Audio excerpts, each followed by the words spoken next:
नमस्कार दोस्तों, स्वागत है आपका एक बार फिर से दिव्य एग्जाम के इस प्लेटफॉर्म पे। आज हम उत्तर प्रदेश पुलिस लेटेस्ट की दृष्टि से हम उत्तर प्रदेश एक दृष्टि में एक नया चीज़ ला रहे हैं आपके सामने।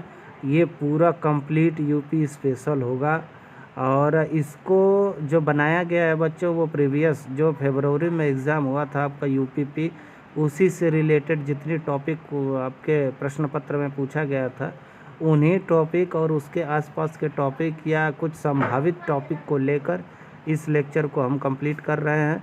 और इस लेक्चर का जो सोर्स है बच्चों, वो राकेश शाश्वत जी, आदरणीय गुरु जी, जिनके बुक से ये बनाया जा रहा है। ये आप मार्केट में मिलती है खूब धुआंधार, और ये अच्छे लेवल की बुक्स है। इसको आप लेके पढ़ भी सकते हैं अगर आपको और डिटेल जानकारी चाहिए यूपी स्पेशल की।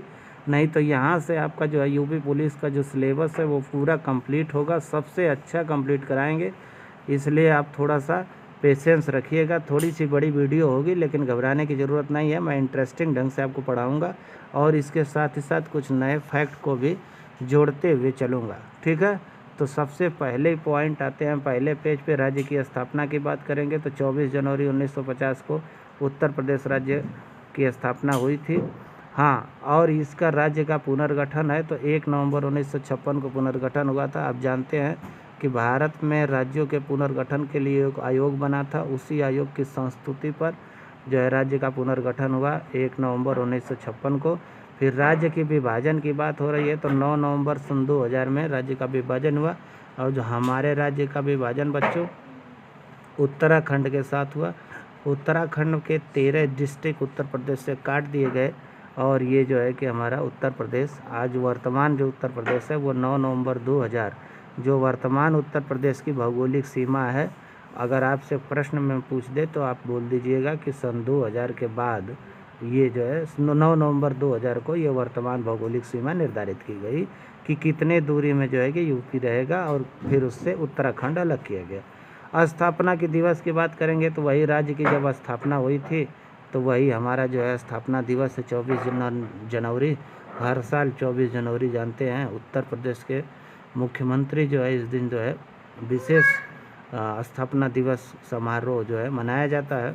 उन्हीं के तत्वाधान में नामकरण की बात किया जाए कि जो उत्तर प्रदेश का आपका है जिसमें आप रहते हैं उसके इतिहास को आपको बहुत जानना जरूरी है। 1836 में इसे उत्तर पश्चिम प्रांत कहा जाता था। हाँ, 1877 में इसे कहा जाने लगा, यानी कि मात्र 36-37 साल बाद 38 साल बाद इसका नाम पड़ा उत्तर पश्चिम प्रांत एवं आगरा अवध। इतना बड़ा नाम था। 1902 से इसे संयुक्त प्रांत आगरा एवं अवध कहा जाने लगा और 1937 में इसे संयुक्त प्रांत कहा गया। वो 24 जनवरी 1950 को बच्चों इसे उत्तर प्रदेश कहा जाने लगा। तो प्रश्न ये पूछ देता है कि उत्तर प्रदेश का नाम उत्तर प्रदेश कब बना या कब इसकी स्थापना हुई, तो 24 जनवरी 1950 को, यानी संविधान के लागू होने से 2 दिन पहले। इसके बाद नया फैक्ट है आपका, देख लीजिए। अगर बात करेंगे बच्चों इसके राजधानी की तो राजधानी देखिए 3 मेन केंद्र रहे। सबसे पहले राजधानी आगरा रही, उसके बाद राजधानी हमारी प्रयागराज रही बहुत दिनों तक। फिर उसके बाद राजधानी कहाँ चली गई, लखनऊ। प्रेजेंट में राजधानी क्या है, लखनऊ ही है। 1836 से 1858 जो आपका जो है कि 1857 की जो क्रांति हुई, कभी कभी प्रश्न में पूछ देता है कि 1857 की क्रांति के समय हाँ उत्तर प्रदेश राज्य की राजधानी कहाँ थी, तो आप बताएंगे आगरा, ठीक है। 1858 में महारानी विक्टोरिया का जो घोषणा पत्र इलाहाबाद में पढ़ा गया कैनिंग के द्वारा बच्चे, उसके बाद जो है कि आपकी राजधानी कहाँ ट्रांसफ़र कर दी गई, इलाहाबाद ट्रांसफ़र कर दी गई। 1858 से 1921 तक हाँ इलाहाबाद राजधानी रही। 1920 असहयोग आंदोलन का समय, वो भी एक व्यापक परिवर्तन रहा। तो अंग्रेज़ों ने इसकी राजधानी जो है कि आंशिक रूप से कहाँ कर दी बच्चों, यहाँ पे लखनऊ कर दी 1921 से 1935। पूर्णतः लखनऊ में राजधानी 1935 में बना दी गई। यानी ये भी क्वेश्चन पूछा जा सकता है कि जो लखनऊ आपकी राजधानी है यह पूरी तरह से कब बनी, किस सन से आपकी लखनऊ की राजधानी चली आ रही है, तो आप कहेंगे कि 1935 से। भौगोलिक विशेषताओं की बात कर लिया जाए उत्तर प्रदेश की, तो भौगोलिक विशेषता में क्षेत्रफल है, डायरेक्ट पूछ देता है। तो पीसीएस वगैरह में भी ये क्वेश्चन पूछ देता है। तो क्षेत्रफल में 2,40,928 किलोमीटर है। अगर वर्ग मील में बात कर दिया जाए तो ये है, ये भारत के कुल क्षेत्रफल का 7.33% है। ठीक है, और क्षेत्रफल की दृष्टि से यह चौथा राज्य है। जानते ही हैं कि पहले पे राजस्थान है, दूसरे पे मध्य प्रदेश, तीसरे पे महाराष्ट्र और चौथे नंबर पे हमारा अपना प्यारा उत्तर प्रदेश है। इसकी भौगोलिक स्थिति बात करेंगे तो 23 डिग्री 52 मिनट से 30 डिग्री 24 मिनट ये उत्तरीय अक्षांश है, यानी नॉर्थ लैटिट्यूड है बाबू। और इसके लैंगिट्यूडनल एक्सपेंड यानी कि देशांतरीय विस्तार की बात करेंगे तो 77 डिग्री 5 मिनट से लेकर 84 डिग्री 39 मिनट तक पूर्वी देशांतर जो है। देशांतर में पूर्वी देशांतर कहाँ, ये ध्यान रहे बच्चों कि ये 0 डिग्री मेरिडियन अगर है जो लंदन से होके जाती है, इधर पूरब होता है, इधर पश्चिम होता है। और जो इक्वेटर बना रहता है बच्चों, इसके ऊपर को उत्तरी और नीचे को दक्षिणी जो है कि अक्षांश रेखाएं कहा जाता है। ठीक है, तो पूर्वी देशांतर और पश्चिमी देशांतर हमने बताया, उत्तरी और दक्षिणी अक्षांश रेखाओं को हमने बात की। और आप जानते हैं कि हमारा जो प्रधान यानी हमारी जो है टाइम है, टाइम क्या बोलते हैं उसको कि 82.5 डिग्री पूर्वी देशांतर हमारी जो है क्या है, यहीं से हम टाइम स्टैंडर्ड टाइम है, यहीं से हम टाइम अपना जो है कि डिफाइन करते हैं इंडिया का। अच्छा, अगर उत्तर प्रदेश की बात करेंगे कि ये कितना इसकी लंबाई चौड़ाई है तो पूरब से पश्चिम तक, देखो बच्चों ये उत्तर प्रदेश है, हम आपको बना के दिखा दे थोड़ा सा, हालांकि एग्जैक्ट मैप बनेगा नहीं, लेकिन ये जान लो कि यहाँ से लेकर पूरब से लेकर यहाँ पूरब से लेकर यहाँ पश्चिम तक की जो इसकी लंबाई है ये टोटल ये है आपकी 650 किलोमीटर। और उत्तर से लेकर दक्षिण तक की इसकी जो लंबाई है वो 240 किलोमीटर होती है।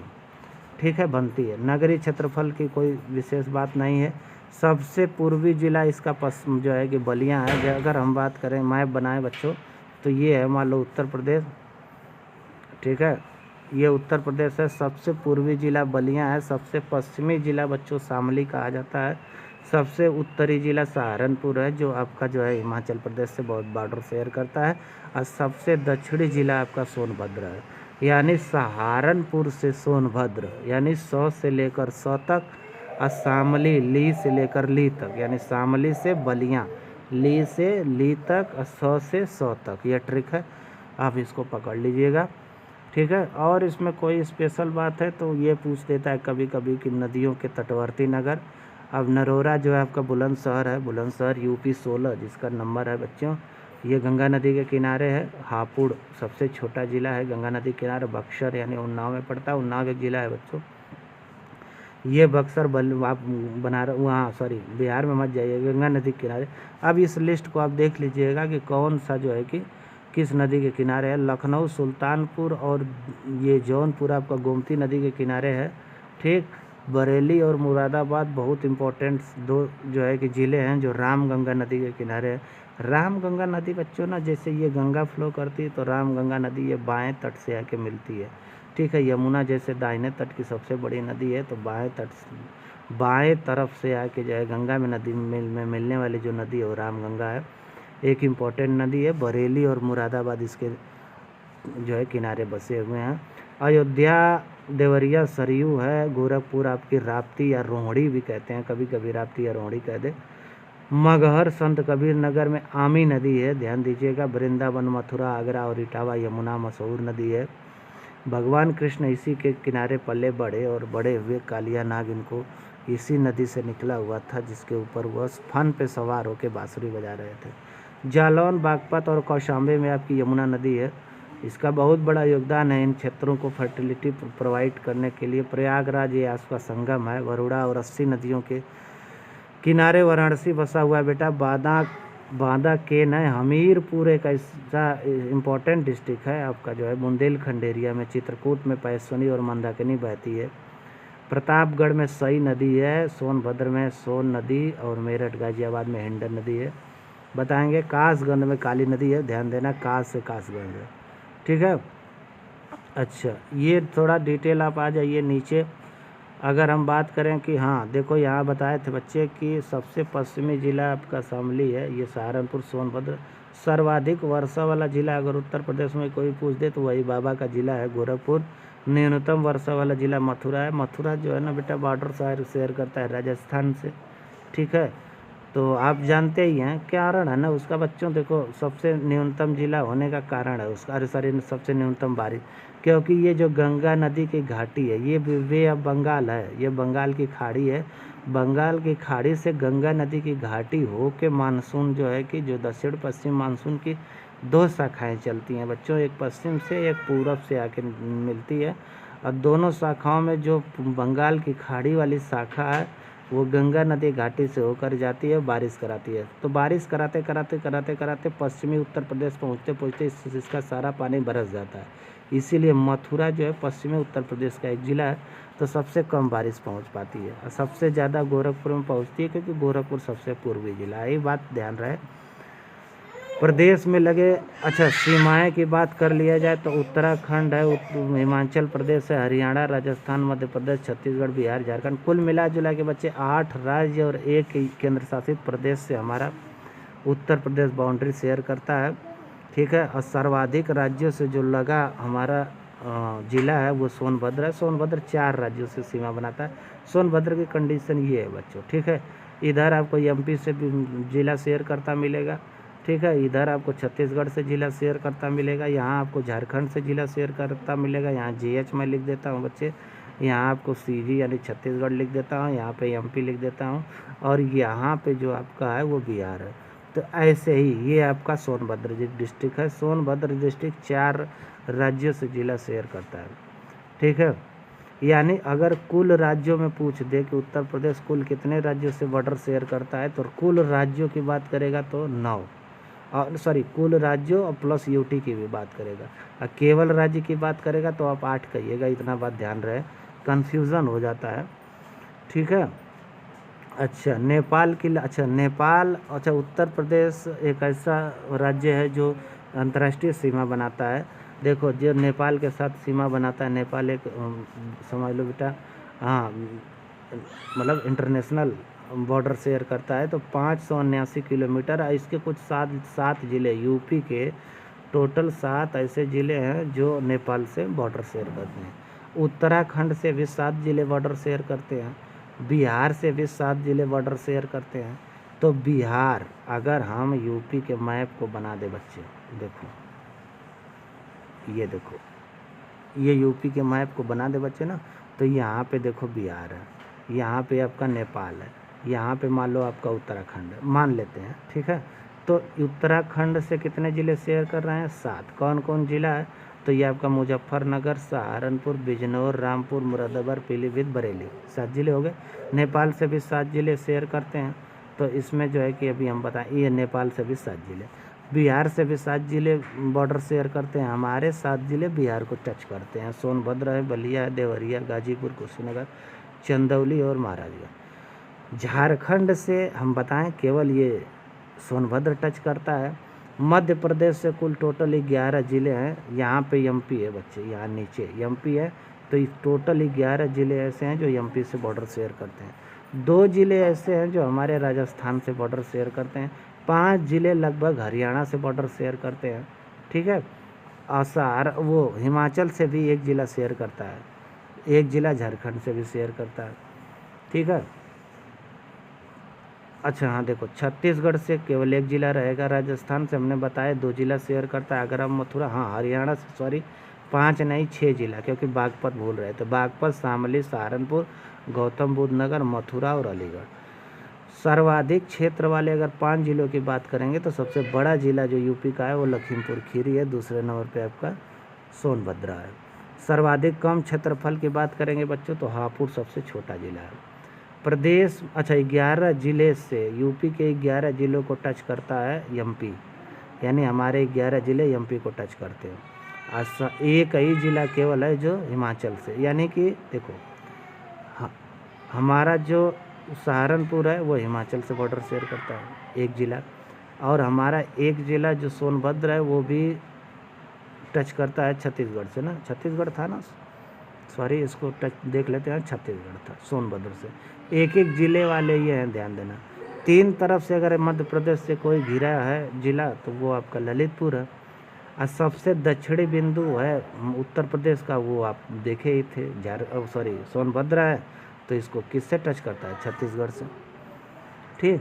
ये सामान्य जानकारी आपको देखना बहुत ज़रूरी है। ठीक है बच्चे। सबसे अच्छा एक चीज़, सबसे उत्तर में जो राज्य है उत्तर प्रदेश का, नहीं, उत्तर प्रदेश जो सबसे उत्तरी पॉइंट है वो हिमाचल प्रदेश से टच करता है, और सबसे पूर्वी पॉइंट बिहार से, और सबसे पश्चिमी पॉइंट जो है हरियाणा से टच करता है, जिसकी शामली जो है टच करती है।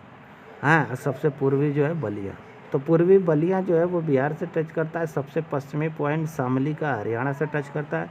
सबसे उत्तरी पॉइंट सहारनपुर है जो सोनभद्र से टच करता है, और सबसे दक्षिणी पॉइंट बेटा सोनभद्र है जो आपका बिहार से टच करता है। प्रमुख नदियों की बात कर लो तो यहाँ पे आपकी प्रमुख नदियाँ देख रही हैं। हमने रामगंगा के बारे में बताया, गंगा गंगोत्री से निकल के बे ऑफ बंगाल में मिल जाती है। यमुना इम्पोर्टेंट है, यमुनोत्री से निकलती है। सरयू है जिसको घाघरा भी कहते हैं। गोमती पे हमने बताया ये एक इम्पोर्टेंट नदी है जो गाजीपुर के पास बच्चों जो है कि जाके गाजीपुर में ही मिलती है गंगा से। केन और बेतवा दो इम्पोर्टेंट है बुंदेलखंड की नदियां हैं। कृषि और पशुपालन की बात की जाए तो 26,000 हेक्टेयर में कुल बोया जाता है।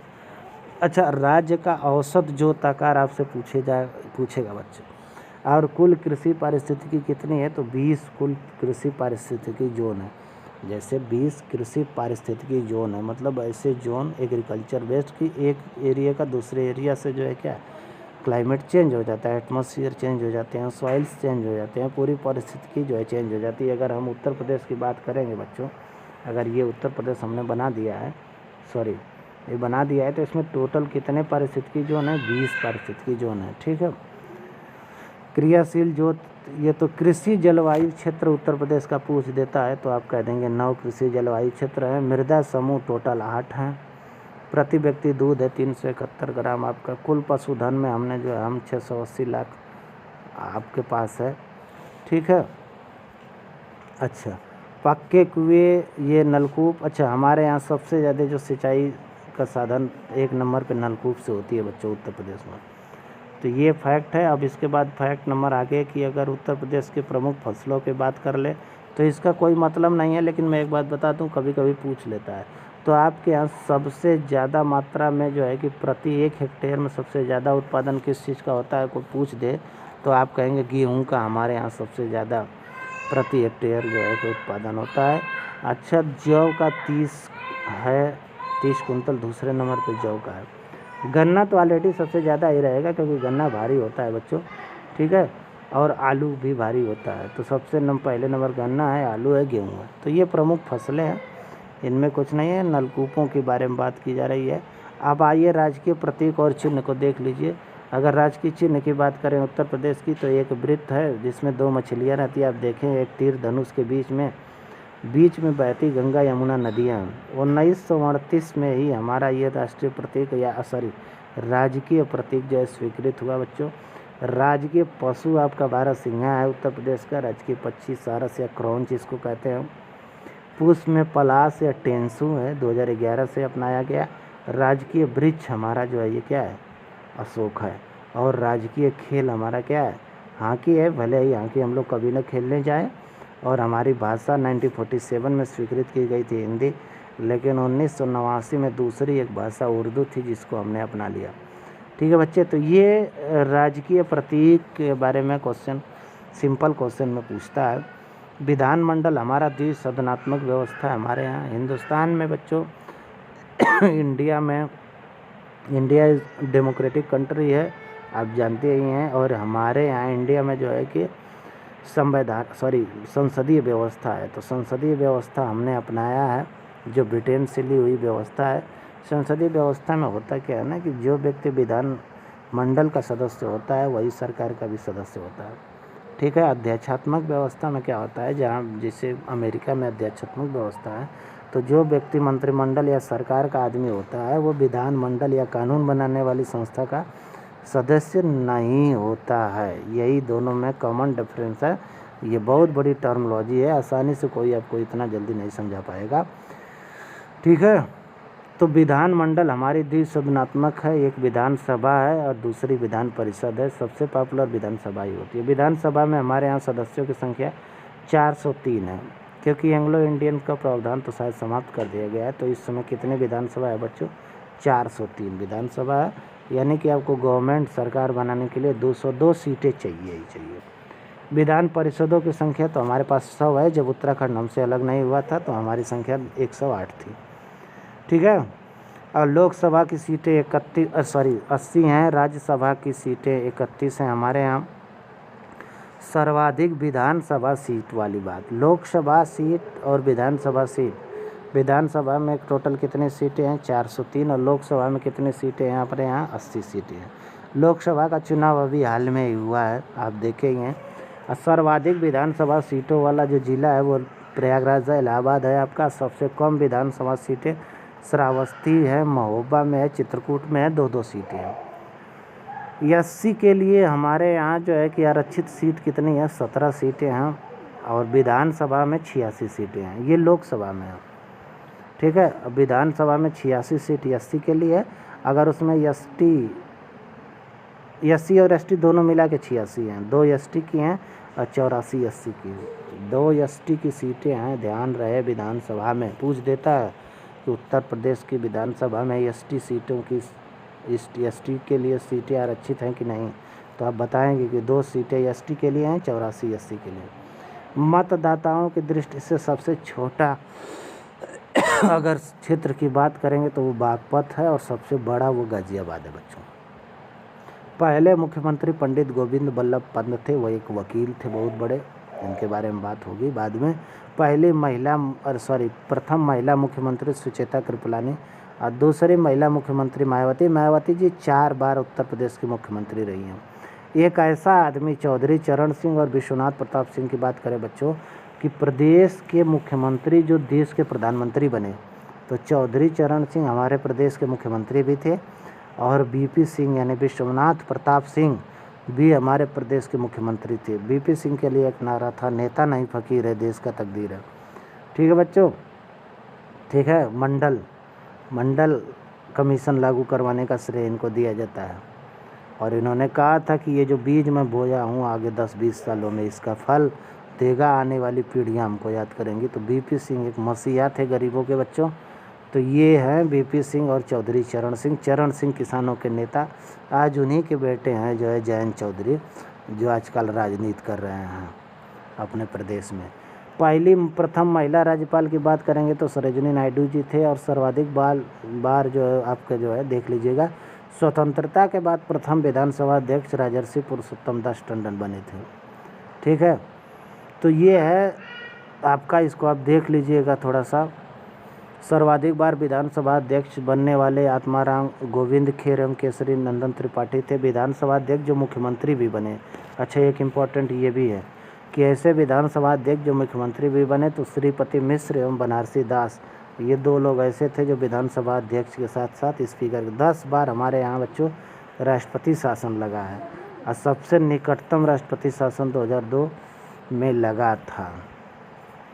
अच्छा, कुछ जनपद और मुख्यालय की बात कर लेते हैं। तो अमेठी एक ज़िला है, आप जानते हैं, जहाँ से सांसद इस समय राहुल गांधी जी हैं, जिसका मुख्यालय गौरीगंज है। मुख्यालय और जनपद में क्या डिफरेंस होता है मैं बता दूं कि जनपद अमेठी है और इसका मुख्यालय गौरीगंज है, यानी कि ज़िले के सारे सरकारी और ऑफिशियल कामकाज गौरीगंज में होगा और सारा मुख्यालय यहीं होगा। संत कबीर नगर का जो मुख्यालय है वो खलीलाबाद है, यानी संत कबीर नगर ज़िले का सारा इम्पोर्टेंट काम जो है खलीलाबाद में होता है। गौतम बुद्ध नगर का मुख्यालय नोएडा है। नोएडा का फुल फॉर्म आप लोग जो है कमेंट करिएगा, नवीन ओखला इंडस्ट्रियल। और कौशाम्बी का जो है कि मुख्यालय आपका मंजनपुर है। अंबेडकर नगर का अकबरपुर है। ये जो मुख्यालय कभी कभी मैचिंग में आपसे पूछ लेगा। कुशीनगर का पडरौना है, इसको रविंद्र नगर धूस भी कहते हैं। कानपुर देहात का अकबर माती है, चलो। सिद्धार्थ नगर का नवगढ़ है। सोनभद्र का मुख्यालय रॉबर्ट्सगंज, जालौन का उरई, फर्रुखाबाद का फतेहगढ़ और संभल का पवांसा। ये इम्पोर्टेंट हैं, ये जो दिए हुए हैं ये बहुत इम्पोर्टेंट हैं।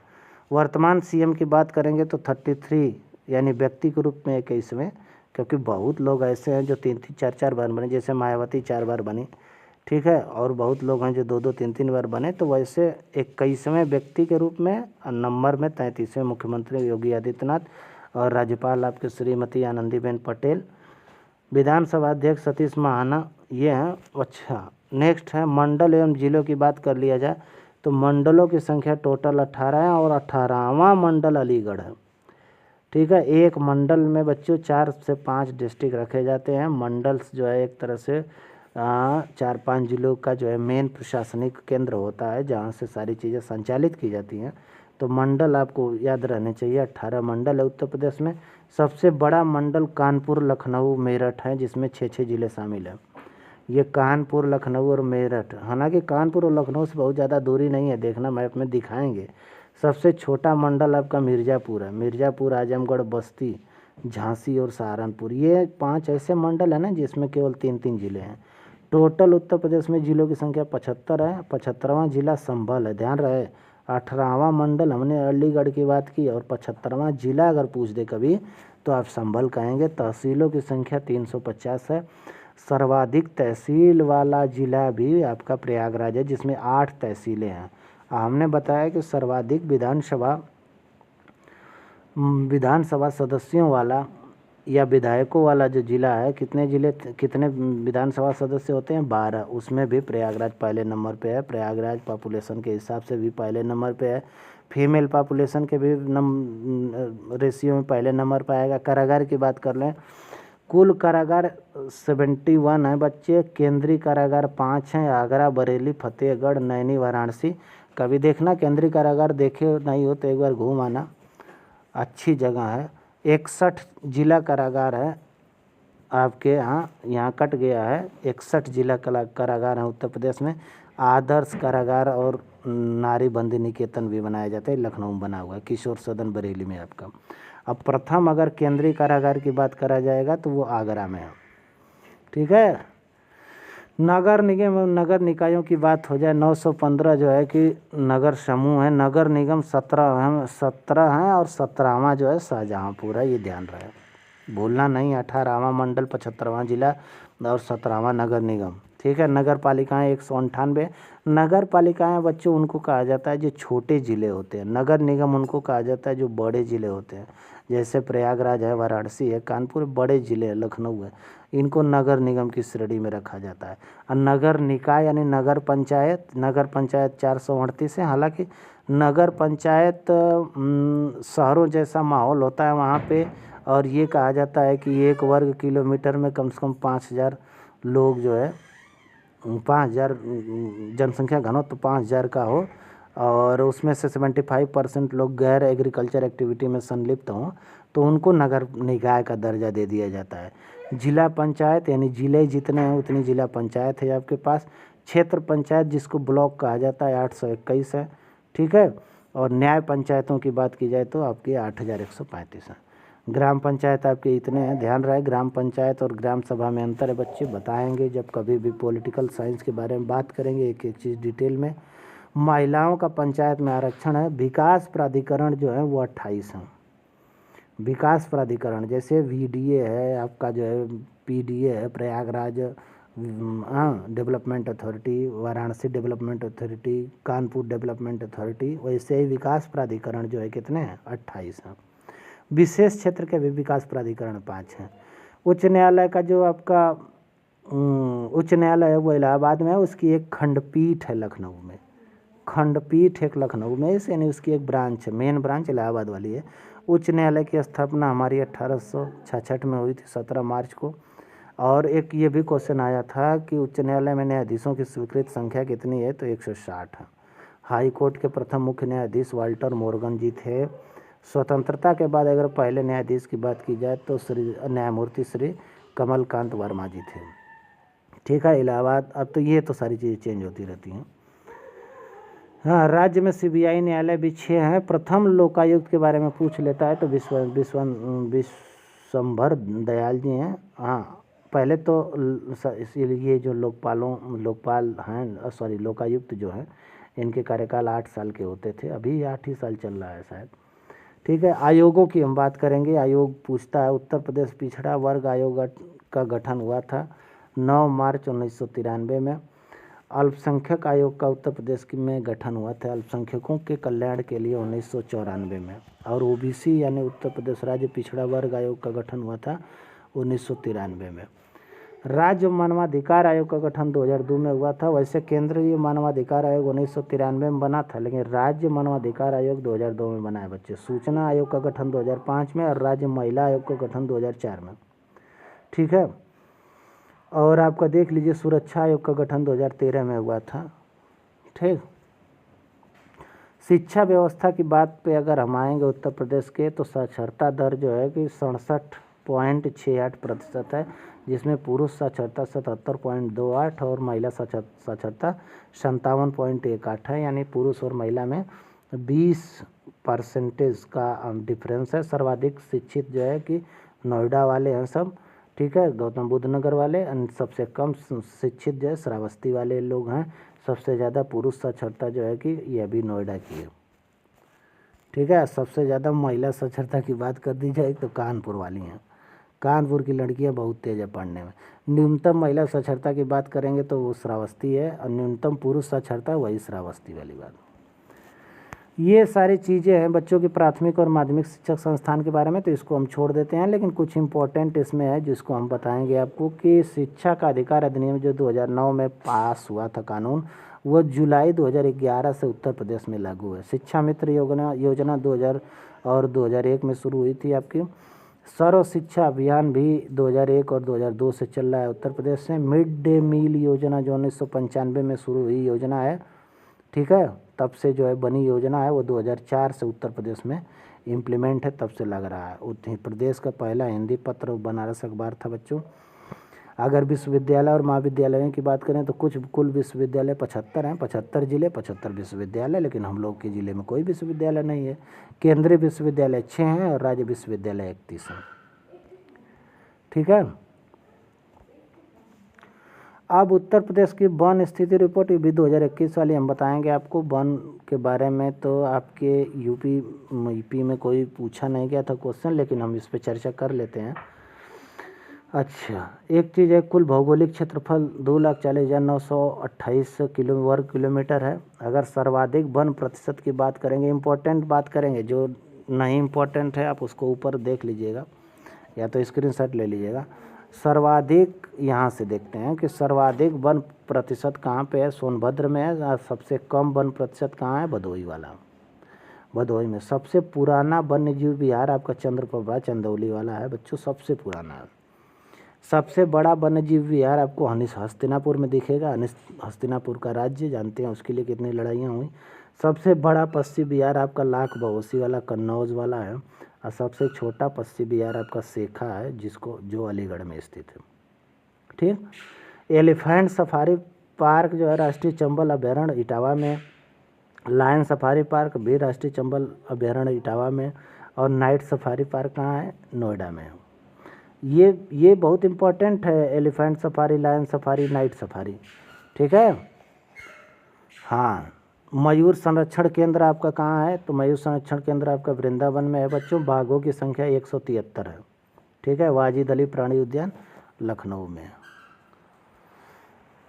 अब बात करेंगे कि राज्य ललित कला अकादमी आप 1962 में लखनऊ में। भारतेंदु नाट्य अकादमी का गठन हुआ था 1975 में, ये भी ललित, ये सब पूछ लेता है इसलिए हम बताएं, तो आप देख भी लेना। नॉलेज पार्क, अच्छा ये पार्क वाला देता है बच्चों। नॉलेज का मतलब नॉलेज पार्क नोएडा वाले वैसे भी सबसे ज़्यादा पढ़े लिखे हैं, साक्षरता में आप देख ही लिए हैं। साइंस पार्क गाज़ियाबाद में इंजीनियरिंग कॉलेज भी हैं। ठीक है। डिफेंस पार्क आपका लखनऊ, कानपुर, झांसी में बन रहा है। लेदर पार्क अगर आपसे कोई पूछ दे तो वो आप कानपुर में ही बात करेंगे। टेक्सटाइल पार्क कानपुर और वाराणसी दोनों में है, देख लीजिए। इलेक्ट्रॉनिक सिटी ग्रेटर नोएडा कहेंगे, निर्माणाधीन है। मेगा फूड पार्क बन रहे हैं। एग्रो पार्क देखो बच्चों वाराणसी और बाराबंकी में। मेगा फूड पार्क जो है बहेड़ी और बरेली में। परफ्यूम तो कन्नौज में मिलेगा, जानते ही हैं। लेदर पार्क कानपुर पता है, लेकिन लेदर टेक्नोलॉजी पार्क अगर पूछ दे तो बंथर उन्नाव में है आपका। अच्छा, ये सिटी बहुत इंपॉर्टेंट है, बार बार पूछी जाती है। Tronica city Ghaziabad, toy city Noida, web city Ghaziabad, यानी इंजीनियरिंग कॉलेज गाज़ियाबाद। ठीक है।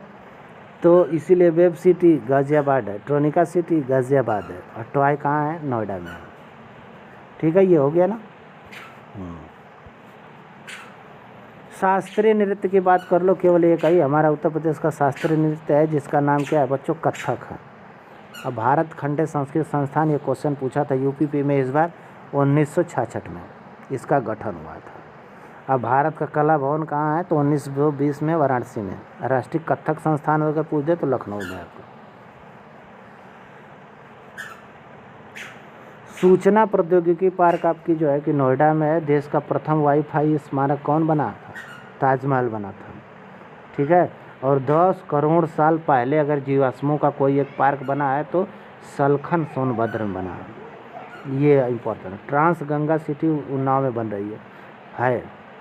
निकिडा कानपुर और उन्नाव के बीच पड़ता है, आप जानते ही हैं। ट्रांस दिल्ली सिग्नेचर सिटी आपकी गाजियाबाद में, साइबर सिटी आपका कानपुर में। रक्षा औद्योगिक गलियारा में देख लो 5 जिलों का नाम आया है, लखनऊ है, कानपुर है, आगरा है, अलीगढ़ है, झांसी है, चित्रकूट है। वैदिक साइंस है, BHU में बन रहा है, अभी निर्माणाधीन है वैदिक साइंस सेंटर, यह पूछ सकता है आपसे। कैलाश मानसरोवर भवन आपका गाजियाबाद में बन रहा है, कैलाश मानसरोवर भवन। और राष्ट्रीय हिंदी संग्रहालय आगरा में। जनगणना की बात की जाए बच्चों तो राज्य की कुल जनसंख्या 2011 के सेंसस के हिसाब से इस समय तो 24-25 करोड़ है, लेकिन 2011 के सेंसस के हिसाब से 19 करोड़ 98 लाख थी, जिसमें पुरुष जो है क्या थे 10 करोड़ थे और महिलाएं कितनी थी, लगभग इतना थी। जनसंख्या वृद्धि दर जो हुई थी 10 की वृद्धि दर, एक दशक में कितने % की वृद्धि हुई, तो 20.2 था। और आपकी जो है कि पॉपुलेशन डेंसिटी जिसको जनघनत्व कहा जाता है 829, और लिंगानुपात कितना था 912 था। जीवन प्रत्याशा जो है उत्तर प्रदेश की कितनी है 65 है।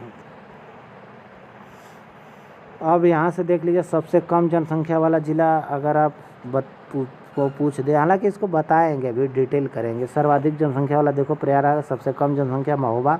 अच्छा एरिया वाइज सबसे छोटा जिला आपका हापुड़ है, याद रखिए। सबसे बड़ा खीरी, लखीमपुर खीरी हमने बताया है। पॉपुलेशन वाइज जनसंख्या वाइज बच्चे सबसे बड़ा जिला प्रयागराज बताया है, सबसे छोटा महोबा। जैसे देश में सबसे ज़्यादा जनसंख्या वाला जिला आपको क्या पता है ना, और सॉरी राज्य उत्तर प्रदेश।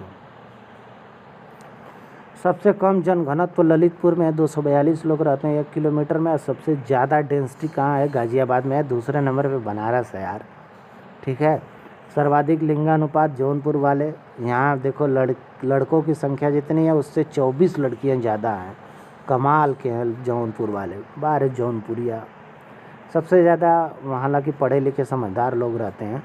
लिंगानुपात की बात करेंगे सबसे कम तो यही गौतम बुद्ध नगर, जहाँ एजुकेशन ज़्यादा है वहाँ लिंगानुपात कम है। लल्ला कमाल की बात है, पढ़े लिखे लोग जो है क्या कर रहे हैं, इतना घिनौना काम कर रहे हैं। सर्वाधिक शिशु लिंगानुपात बलरामपुर है, गरीब जिला है इसीलिए तो सबसे ज़्यादा लिंगानुपात वहाँ।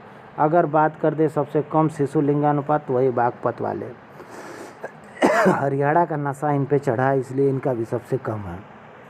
सर्वाधिक अनुसूचित जनजाति वाला जिला की बात करेंगे तो सोनभद्र है, और सबसे कम अनुसूचित जनजाति वाली बात करेंगे तो बागपत है।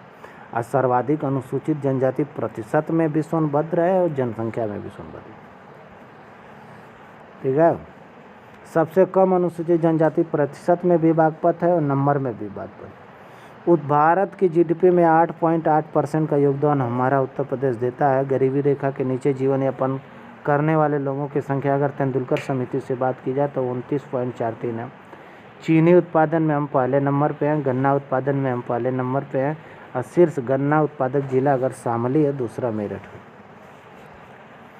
आगे हम बात करेंगे बच्चों की फल के उत्पादन में हम तीसरे नंबर पे हैं, क्योंकि पहला आंध्रा है, दूसरा महाराष्ट्र है।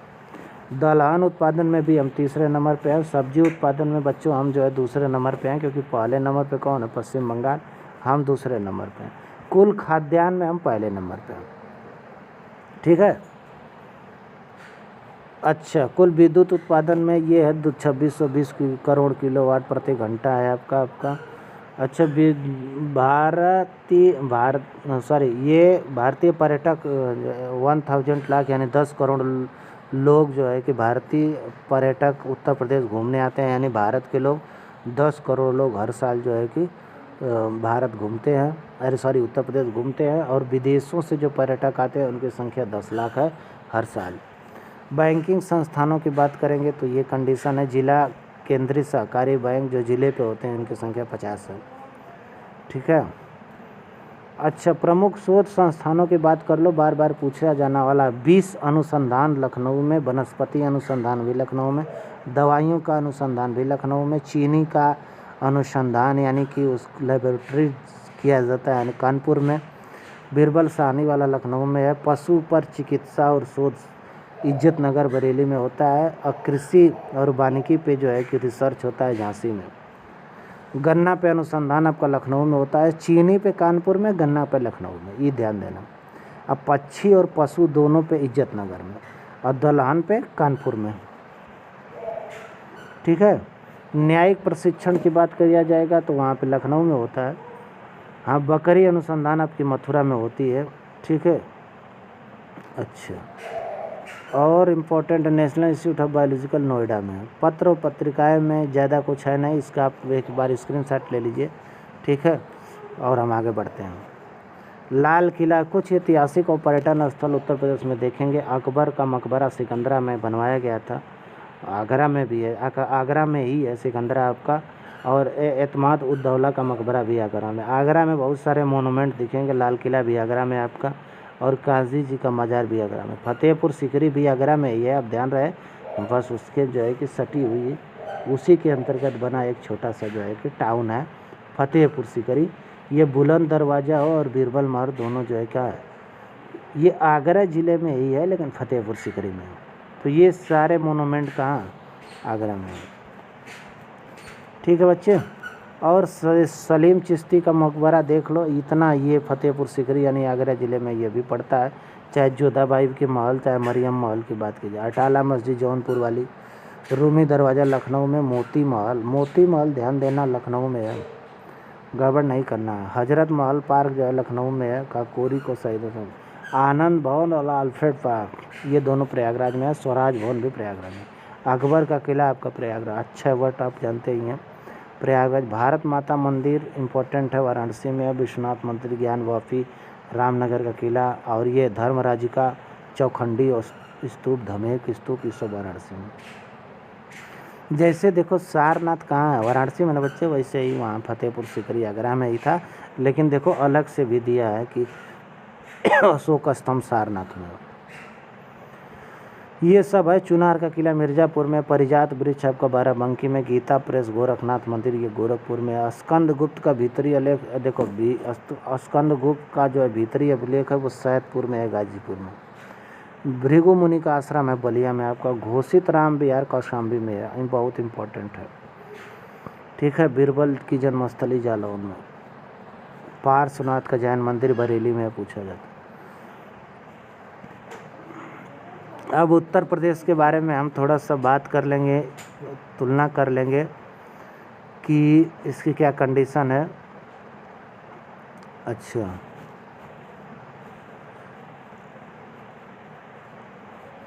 चलो इसका एक स्क्रीनशॉट ले लो, इसमें बस नंबर ही नंबर है, इसमें कुछ बताने समझाने वाली बात है।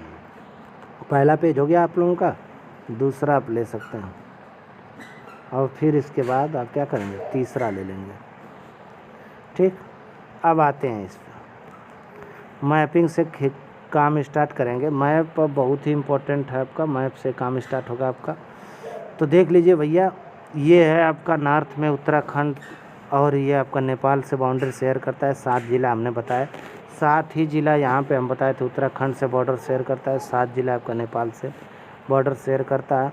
अच्छा, ये उत्तर प्रदेश का मैप है, इसको थोड़ा सा छोटा करके देख लीजिए, यहाँ से आप समझने का प्रयास करिए। हरियाणा है, हरियाणा से 6 जिले शेयर कर रहे थे बॉर्डर, हमने आपको बताए थे। राजस्थान से 2 जिले शेयर कर रहे थे, एमपी से 11 जिले शेयर कर रहे थे, हमने बताया आपको बच्चों। बिहार से भी 7 जिले थे, नेपाल से भी 7 जिले थे, और उत्तराखंड से भी 7 जिले थे। इतने ज़िले बॉर्डर शेयर कर रहे थे, और एक ज़िला आपका हिमाचल से शेयर कर रहा था, एक ज़िला छत्तीसगढ़ से शेयर कर रहा था, ठीक है। और सोनभद्र एक ऐसा ज़िला था जो 4 स्टेटों से बॉर्डर शेयर कर रहा था। हमने बताया सबसे पश्चिमी ज़िला शामली, सबसे पूर्वी बलिया बताया था, सबसे उत्तरी ज़िला सहारनपुर, और सबसे दक्षिणी सोनभद्रा बताया था। ये पूरा है लैंग्वेज बेस्ड है, ये पूरा ब्रज क्षेत्र है, ये अवध क्षेत्र है आपका, ये बुंदेलखंड लोग बुंदेलखंडी बोलते हैं, ये पूरा पूर्वांचल एरियाज है आपका। और ये जो आपका एरिया है वो बघेलखंड का है। बुंदेलखंड और बघेलखंड थोड़ा सा डिफरेंस हो जाएगा, भौगोलिक रूप से ये डिवीज़न है अब इनका, इनके स्ट्रक्चर, इनके क्लाइमेट्स, इनके सॉइल्स, इनकी लैंग्वेज, इस हिसाब से इनका जो है कि सब कुछ डिफाइन किया गया है। यहाँ पे आप पूरी तरह से देख सकते हैं जो लैंग्वेज की मेन लैंग्वेज का जो एरिया है वो यहाँ पे दिखाया गया है कि देख लो बच्चों, इतने एरिया में भोजपुरी बोली जाती है। ये अवधि वाला एरिया है, अवधि भोजपुरी वाला एरिया है। ये पूरा बस्ती है आपका, गोरखपुर है, कुशीनगर है, महाराजगंज है बच्चों, सिद्धार्थनगर में, आजमगढ़, बलिया, गाजीपुर, जौनपुर, मिर्ज़ापुर, ये सब ठीक है। अच्छा, ये सोनभद्र के कुछ पार्ट में और ये बांदा के पार्ट में बघेली बोली जाती है। बघेली दो जगह बोली जाती है, बांदा वाले एरिया में, सोनभद्र के आधा एरिया में थोड़ा सा। बुंदेली आपका जालौन में, हमीरपुर, महोबिया, झांसी और ललितपुर में बोली जाती है। ये बुंदेली का क्षेत्र है। कन्नौजी का क्षेत्र है, पीलीभीत है आपका, हरदोई है, इटावा है, कन्नौज है, कानपुर के एरिया में, ये कन्नौजी बोलने वालों का। ये ब्रज बोलने वालों का क्षेत्र है जिसको आगरा, हम, अलीगढ़, बदायूं, इटावा, मैनपुर, मथुरा वगैरह सब कहते हैं, ये ब्रज बोलते हैं। और इधर के लोग कौरवी बोलते हैं। अवधि बोलने वालों की बात हम बता दें बच्चे, ये खीरी, लखीमपुर खीरी, सीतापुर, गोड्डा, बलरामपुर, बहराइच, बाराबंकी, सुल्तानपुर, रायबरेली, प्रतापगढ़, फतेहपुर, प्रयागराज, ठीक है बच्चे, लखनऊ, ये लोग अवधि बोलते हैं। तो ये पूरा डिटेल था, पूछता है कौन एरिया में क्या है, इसलिए हमने बता दिया। ये 18 मंडलों की चर्चा की है, आप मैप में देख लेना बच्चे। हाँ, ये सारे 18 मंडल हैं, हालांकि यहाँ पे 18वें नंबर पे मिर्ज़ापुर लिखा है, लेकिन हमने आपको 18वां मंडल किसको बताया था? अलीगढ़ को बताया था। यहाँ पे अलीगढ़ है। ये सारे मंडल हैं। अच्छा, प्राचीन भारत के में उत्तर प्रदेश में अब हम इतिहास की बात कर लेंगे, तो इतिहास से शुरू करेंगे सारी कहानी और आगे बढ़ते हुए चलेंगे। तो आइए इतिहास से शुरू करते हैं। थोड़ा सा आप लोग जो है वीडियो को पॉज करके रेस्ट ले करके करिएगा, ठीक है। तो प्राचीन भारत में उत्तर प्रदेश के महाजनपदों की बात करेंगे तो एक बात ध्यान दीजिएगा कि मल्ल जो है, ये जिसको कुशीनगर, मल्ल जो जनपद था वो आज के कुशीनगर में था। और इसकी राजधानी कहाँ थी? कुशनारा या पावा। देखो यहाँ दिया है ना, प्राचीन भारत में उत्तर प्रदेश स्थित महाजनपद, जो महाजनपदों की जो सारे महाजनपद थे प्राचीन भारत में, उसमें यूपी में कितने थे उनके नंबर दिए हैं। तो यूपी में कितने महाजनपद थे बच्चों? 8। और कुल कितने महाजनपद थे? 16, जिसमें यूपी में कितने थे? 8 थे। तो यूपी में महाजनपद कौन कौन थे? तो एक महाजनपद मल्ल था, उसकी राजधानी कुशनारा पावा थी। दूसरा महाजनपद काशी था, राजधानी वाराणसी। कौशल, अयोध्या और बस्ती वाले एरिया में राजधानी श्रावस्ती। वत्स, प्रयागराज वाले एरिया, राजधानी कौशाम्बी। चेदी, बुंदेलखंड वाला एरिया। सुप्तमती, सूरसेन, मथुरा वाला एरिया, मथुरा राजधानी। कुरु, मेरठ और दिल्ली को मिला के इसकी राजधानी क्या थी? इंद्रप्रस्थ, पांडवों वाला एरिया। और पांचाल जो बरेली वाले एरिया में, इसकी राजधानी काम्पिल या छत्र। ये जो मैं टेबल बता रहा हूँ ना, बहुत ही इंपॉर्टेंट टेबल है, इसको हल्के में मत लीजिए, फंस जाओगे। प्राचीन भारत में उत्तर प्रदेश में कुछ गणराज्य थे। गणराज्य और वो महाजनपद थे बच्चों जिसके बारे में हमने बात की। गणराज्य का मतलब रिपब्लिक, जहाँ पे जो है राजा क्या होता था? इलेक्टेड होता था, न कि सेलेक्टेड होता था। इलेक्ट किया जाता था, चुना जाता था लोगों के द्वारा। तो कपिल वस्तु के जो शाक्य थे बेटा, वो गणराज्य थे। इनका वर्तमान क्षेत्र कहाँ है? सिद्धार्थ नगर वाला एरिया जो है वही कपिल वस्तु के शाक्य थे। रामग्राम के कोली जो थे वो जब इस समय गोरखपुर वाला जो एरिया है, वहाँ रामग्राम के कोली थे, गणराज्य थे। पिपली वन के मोरी, कुशीनगर के मल्ल, पावा के मल्ल, हाँ, ये सुमुसुमारगिरी के मग, ये मिर्ज़ापुर क्षेत्र में थे। और केशपुत के कलाम, ये गंगा यमुना के दोआब में थे। और ये वर्तमान क्षेत्र उनका कहाँ है? तो यहाँ पे दिया हुआ, आप देख लीजिए। बौद्ध धर्म और उत्तर प्रदेश की बातें करेंगे। बौद्ध धर्म से रिलेटेड भी जो है पिछली बार आपका जब फरवरी में एग्ज़ाम हुआ था तो इससे भी क्वेश्चन पूछा था, जिससे क्वेश्चन जिस टॉपिक से रिलेटेड था वही हम बता रहे हैं। 8 महाजनपद थे, जिसमें एक बुद्ध शाक्य गणराज्य कौशल जनपद में था, उसके राजकुमार थे। शाक्यों के गढ़ प्रमुख शुद्धोधन बुद्ध के पिता थे। हाँ, श्रावस्ती में बुद्ध ने सबसे ज़्यादा उपदेश दिए।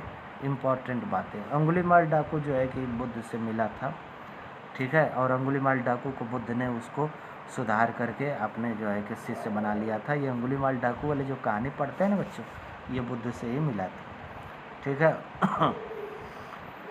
और बुद्ध के बारे में जानकारी ये है कि अच्छा, इसके बारे में, वत्स की राजधानी कौशाम्बी थी। यहाँ का राजा जो उदयन था वो बुद्ध का इतना बड़ा भक्त था कि बुद्ध को घोषित राम नामक बिहार का मतलब समझ लीजिए कि एक बहुत बड़ा जो है कि प्लेस, लैंड एरिया था, बाग बगीचे थे, उस एरिया को जो है कि बुद्ध जी को क्या दिया था, गिफ्ट में दिया था उदयन ने, ठीक है। अच्छा, धर्मचक्र प्रवर्तन किसको कहा जाता है? जब बुद्ध को ज्ञान की प्राप्ति हुई थी, आप जानते हैं कि निरंजना नदी के तट पर पीपल वृक्ष के नीचे बोध गया में बुद्ध को ज्ञान की प्राप्ति हुई। उसके बाद बुद्ध भगवान पैदल चढ़ के दौड़ते हुए सारनाथ पहुँचे और सारनाथ उन्होंने अपने 5 शिष्यों को क्या किया, सबसे पहले शिक्षा दीक्षा दी, जिसको धर्म चक्र प्रवर्तन कहा गया। और कहा गया कि उनका जो है बुद्ध ने अपना प्रथम उद्देश्य 5 ब्राह्मण कुमारों को दिया, जिनमें से एक कुंडन्य थे, एक वाप्य थे, भाद्रिक थे, अश्वजीत थे, महानाम थे, ठीक है। इन 5 लोगों को उन्होंने शिक्षा दी।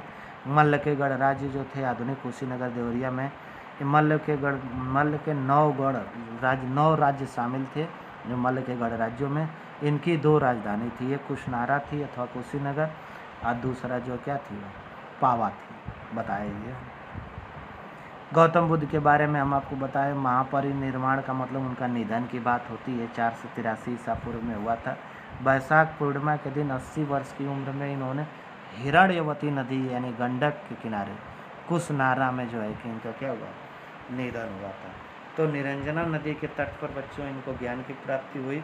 और इनके निधन की बात अगर क्वेश्चन में पूछ देगा तो हिरण्यवती नदी के किनारे जो है क्या हुआ था, 80 साल की उम्र में इनका कुशनारा यानी कुशीनगर में इनका देहांत हुआ था। और उनकी जो अस्थियां थी, उनके जो अवशेष थे मरने के बाद, उनको उन अस्थियों और अवशेषों से 8 स्तूपों का, पत्थर के स्तूपों का निर्माण कराया गया, जिनमें 4 के स्थान उत्तर प्रदेश में ही हैं। कौन कौन है? कपिल वस्तु का एक स्तूप बनाया गया, शाक्यों ने बनवाया। कुशीनगर में मल्लों ने बनवाया, मल्ल जो राजा थे। रामग्राम में कोलियों ने बनवाया, ठीक है। ये यहाँ पे कोलियों ने। पावा में मल्लों ने बनवाया, पावा में कौन था? मल्लों ने बनवाया। 4 हो गए। जैन की बात करेंगे बच्चों तो जैन ग्रंथों के अनुसार ऋषभ देव के ज्येष्ठ पुत्र जो भरत चक्रवर्ती सम्राट हुए, उन्हीं के नाम पे इस देश का नाम भारतवर्ष पड़ा। यानी कि जैन ग्रंथों के अनुसार जो ऋषभ देव के जेठ सबसे बड़े पुत्र भरत के नाम पे इस देश का नाम भारत पड़ा। जैन धर्म कुल 24 तीर्थंकर है। तीर्थंकर का मतलब बच्चों टीचर, याद है ना। तीर्थंकर का मतलब क्या था? टीचर जो था। 22वें तीर्थंकर का स्पष्ट विवरण प्राप्त नहीं है 22वें तक, लेकिन 23वें जो थे पार्श्वनाथ था, इनका विवरण मिल गया। काशी के नागवंशी राजा अश्वसेन के पुत्र थे वो। इन्होंने 4 महत्वपूर्ण व्रतों की बात की थी। किसने? अश्वसेन ने की थी कि एक इंसान को जो जैन धर्म को फॉलो करे उसको अहिंसा के साथ, सत्य के साथ, अस्तेय के साथ, यानी नॉन स्टीलिंग मतलब चोरी नहीं करना, अपरिग्रह यानी कि धन इकट्ठा नहीं करना, इन 4 व्रतों का पालन करना चाहिए कि इंसान को, और जिससे उनका जीवन जो है आसानी से जो है मानवता के साथ कट सकता है। तो ये 4 व्रत की बात तो किसने की थी? पार्श्वनाथ ने की थी। और 5वें व्रत को किसने जोड़ा था? महावीर स्वामी ने जोड़ा था। अब देखो उत्तर प्रदेश में बौद्ध स्थल की बात कर लेंगे तो कपिल वस्तु है, ये सिद्धार्थनगर जिले में पड़ता है। बुद्ध के पिता शुद्धोदन यहीं के शासक थे। ये बौद्ध स्थल है, यहाँ पे आप बुद्ध भगवान के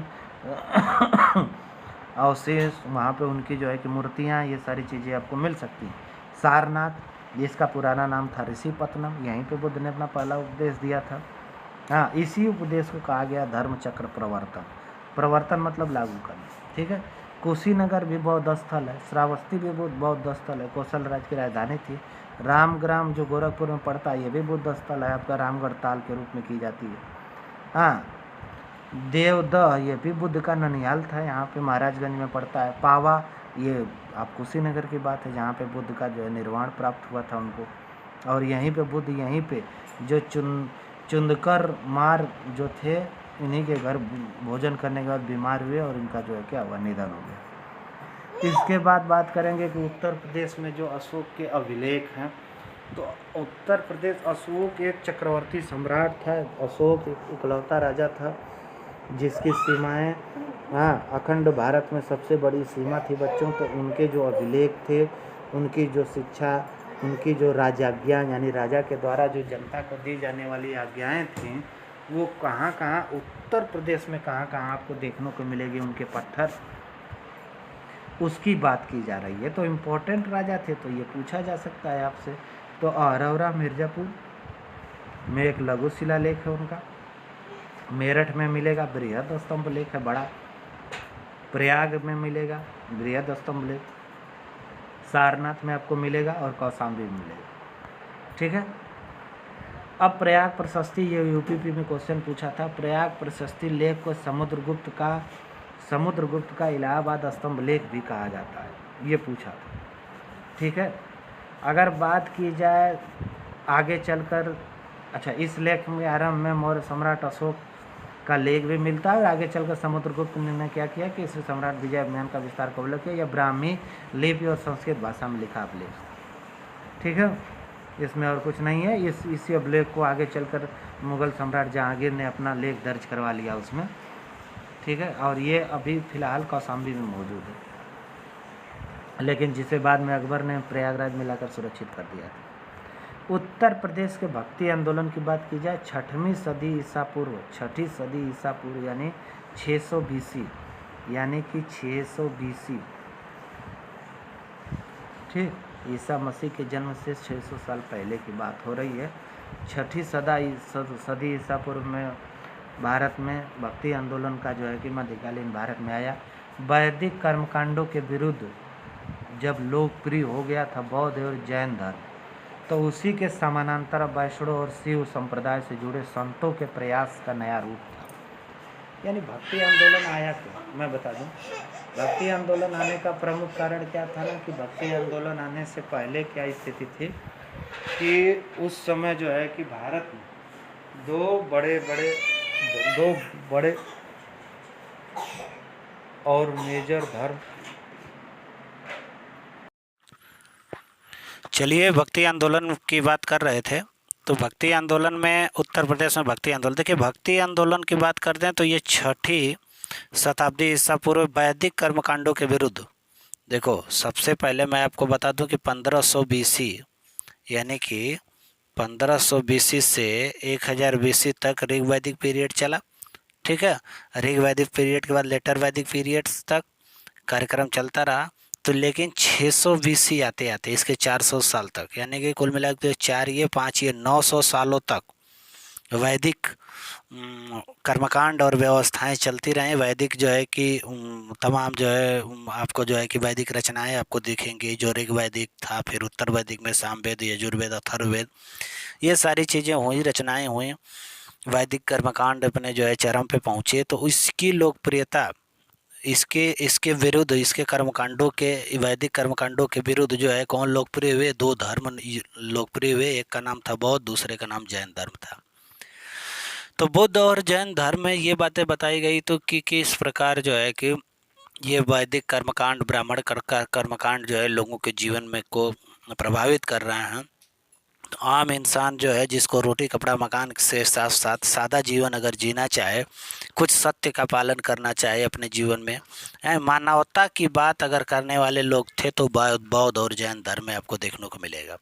तो बौद्ध और जैन धर्म इतना पॉपुलर हुआ बच्चों की, आज तुम देखोगे कि इंटरनेशनल रिलीजन बना हुआ है। चाइना है, साउथ ईस्ट एशिया में कंबोडिया है, लाओस है, वियतनाम है, तमाम ऐसी कंट्रियाँ, म्यांमार में बौद्ध धर्म दिखेगा आपको, श्रीलंका वगैरह में दिखेगा।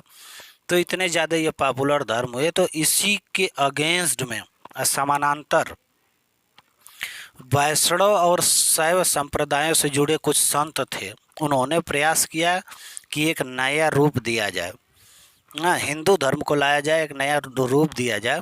और दक्षिण भारत में वैष्णव धर्म का प्रचार प्रसार करने वाले संत अलवार कहलाए। और शैव धर्म का प्रचार करने वाले नयनार कहलाए। दो धर्म चले थे, एक अलवार संत थे जो वैष्णव धर्म का प्रचार प्रसार करना चाहते थे और कर ही रहे थे, और दूसरे नयनार थे जो शैव धर्म का प्रचार प्रसार कर रहे थे।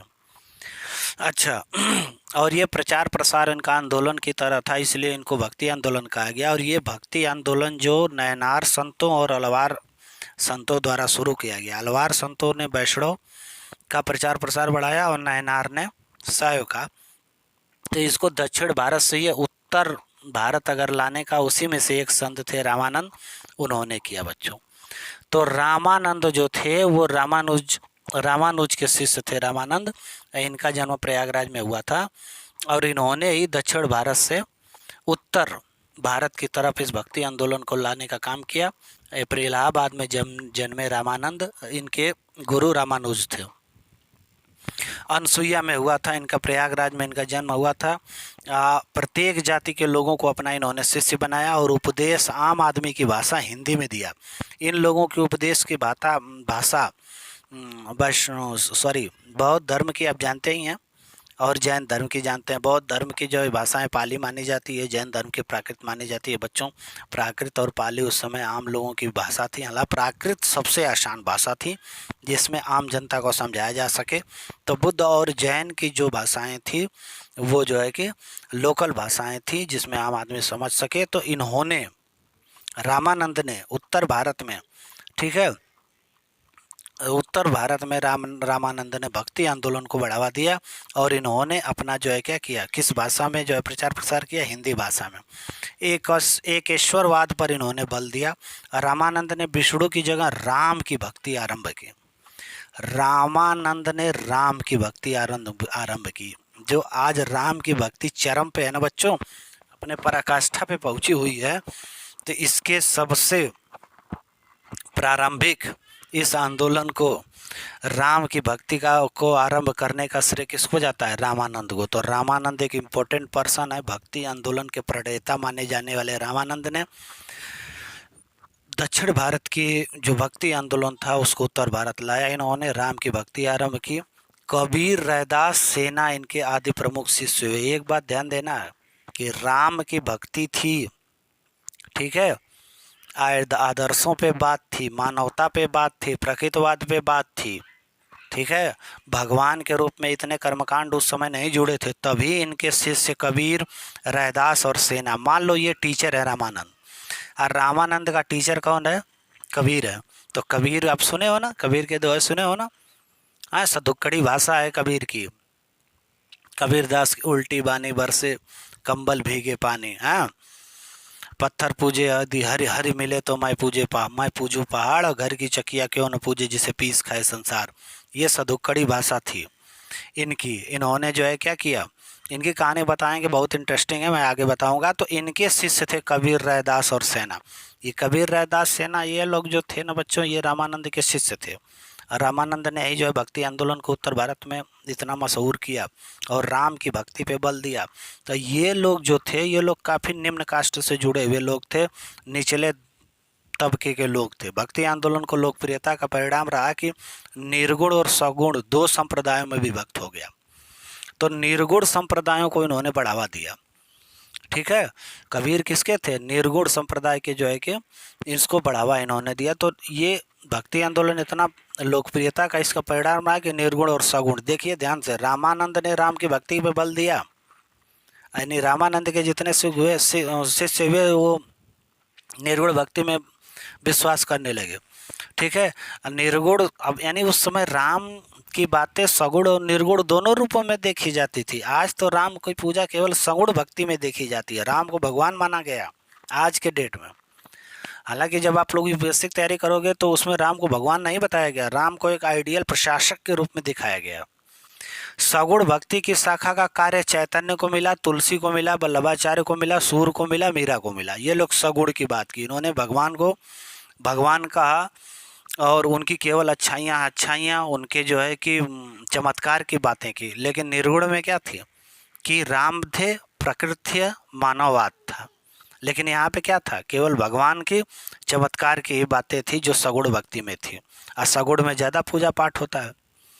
कबीर की बात सिकंदर लोधी जिसने आगरा शहर बनाया था बच्चों, इसके टाइम पीरियड पे जो है कि कबीर का जन्म 1440 में हुआ था, काशी में हुआ था। और ये कबीर अपने जन्म और गुरु के संबंध में कबीर ने स्वयं कहा था कि काशी में प्रगट भय और रामानंद चेताए, यानी काशी में इनका जन्म हुआ, इनको चेतना किसने दी? रामानंद ने दी, और रामानंद ही इनके गुरु जी थे। जाति धर्म की संकीर्णता से ऊपर उठकर ये लोग समाज सुधारक की तरह काम किए कबीर। ठीक है, एकेश्वरवाद के सिद्धांत पर आधारित निर्गुण ब्रह्मा का प्रचार प्रसार किया। निर्गुण ब्रह्मा, सगुण ब्रह्मा नहीं। कबीर ने राम को भी निर्गुण स्वरूप में स्वीकार किया, देखो यहाँ दिया हुआ है। उनका मानना था कि ईश्वर का निवास मंदिर, मस्जिद या काशी काबा में न होकर मनुष्य के दिलों में होता है। अनपढ़ होते हुए कबीर ने अपने संदेशों को जन जन तक पहुंचाया। कबीर की एक जो है कि रचना है बीजक, बेटा वो बहुत महत्वपूर्ण है। कबीर ने ब्राह्मणवादी चुनौतियों को, रूढ़िवादी चुनौतियों को चुनौती देते हुए उन्होंने जो है, देखो जब कबीरदास जी थे ना काशी में, तो कबीरदास जो है कि ठीक विपक्ष में जो है बड़े बड़े ब्राह्मण बैठते थे और दोनों तरफ से तर्क वाद विवाद होता था। कबीर जो है कि दोहों के माध्यम से मानवता को, निर्गुण भक्ति को बढ़ावा देते थे। वहीं दूसरी तरफ उनके जो है कि सामने बैठे जो बड़े बड़े ब्राह्मण थे, बड़े बड़े पंडित थे, वो सगुण की बातें थे, भगवान की चमत्कारों की बातें करते थे। और उन्होंने ही कहा था कि ब्राह्मणों ने कहा था काशी में जो मरेगा सीधा स्वर्ग मिलेगा, तो इसी पे गुस्सा हो गया। कबीरदास ने कहा था कि तब कहाँ मरने से नरक मिला, तो उन्होंने कहा कि ब्राह्मणों ने कि मगहर में। तो संत कबीर नगर जो है जिला मगहर में, कबीरदास मरने के समय वहाँ चले गए और कहें कि जो कबीरा काशी मरे तो हरि को कौन नहीं हो रहा। ठीक है। और देखो रामानंद के दूसरे शिष्य रैदास की बात हो जी, ये भी काशी में हुआ, जूते बनाने का काम करने थे। आडंबर, जातिवाद, कर्मकांड, अवतारवाद का विरोध इन्होंने किया। इन्होंने भी एकेश्वर और निर्गुण की बात की और रायदासी संप्रदाय की इन्होंने स्थापना की। तुलसी की बात कर ले, सगुण वाले तुलसी बांदा में जन्मे, राजापुर गांव में। अकबर और मेवाड़ राजा राणा प्रताप के समकालीन ये थे। सगुण भक्ति को बढ़ावा दिया तुलसी ने विष्णु के अवतार को राम का गुणगान करते हुए रामचरितमानस की रचना थी, किसने की थी? तुलसी ने की थी। और बेटा वाल्मीकि ने रामायण की रचना की थी जो संस्कृत में है। रामचरितमानस अवधी में लिखी गई है और तुलसीदास इसको लिखे हैं। बांदा में पैदा हुए, बांदा जिला। वल्लभाचार्य ये सगुण वाले हैं, आप जानते हैं। इन्होंने कृष्ण भक्ति पर बल दी। हाँ, और इनका भी जन्म जो है कि क्या हुआ? काशी में हुआ। कमाल की बात है यार। हाँ, शुद्धाद्वैतवाद में विश्वास रखते थे। इन्होंने कभी संन्यास नहीं लिया, किंतु कृष्णदेव राय के समय विजयनगर में वैष्णव संप्रदाय की स्थापना की। वल्लभाचार्य को ध्यान दीजिएगा, कृष्ण की भक्ति आजीवन बेचा। वल्लभाचार्य ने काशी और वृंदावन में पूरा समय अपना व्यतीत कर दिया। और इनको जो है कि वल्लभाचार्य, इनके अनुयायी जितने थे वो अष्टछाप नाम से जाने जाते थे। अष्टछाप का मतलब है कि 8 दिग्गज जो कवि थे, या 8 दिग्गज जो एक तरह से कह लो बच्चों उपदेशक थे, उनको अष्टछाप के नाम से जाना था। उसमें जो एक सूरदास भी थे, वल्लभाचार्य के इस शिष्य थे। सूरदास का जन्म 1478 में आगरा मथुरा के मार्ग स्थित एक रूकनता ग्राम में हुआ था। अकबर जहांगीर के समय जो थे क्या थे? सूरदास थे। तुलसी किसके समय थे? हमने आपको बताया था कि अकबर और मेवाड़ के समय थे। और सूरदास भी बच्चों के कब थे? अकबर और जहांगीर के समकालीन थे। सूरदास की रचनाएं सूरसागर, सुरावली और साहित्य लहरी जैसी हैं। उत्तर प्रदेश में 1857 की क्रांति के प्रमुख केंद्र और नेतृत्वकर्ता की बात करेंगे तो एक तरफ से ध्यान रहे कि लखनऊ की हम बात शुरू करेंगे। लखनऊ में बेगम हजरत महल लड़ रही थी अपने छोटे से बच्चे को लेकर, और ब्रिटेन यानी ब्रिटिश जो थे उनके तरफ से कौन थे? कैंपबेल थे। कानपुर में नाना साहब की तरफ से तात्या टोपे लड़ रहे थे। नाना साहब, हाँ, अभी उनकी उम्र नहीं थी लड़ने लायक, राजा नाना साहब भी थे। तात्या टोपे इनको एक तरह से सेनापति जैसे काम करते थे। और ब्रिटिश तरफ से कौन जनरल था? तो जनरल हैवलॉक था। जनरल हैवलॉक और तात्या टोपे में लड़ाई हुई। झांसी में लक्ष्मीबाई थी, उनके अगेंस्ट में जनरल हिरोज लड़ रहा था। और इसने कहा था कि पूरी क्रांति के दौरान झांसी में अगर इकलौती कोई मर्द थी तो वो जो है झांसी की रानी लक्ष्मीबाई थी। इतनी बहादुरी से लड़ी।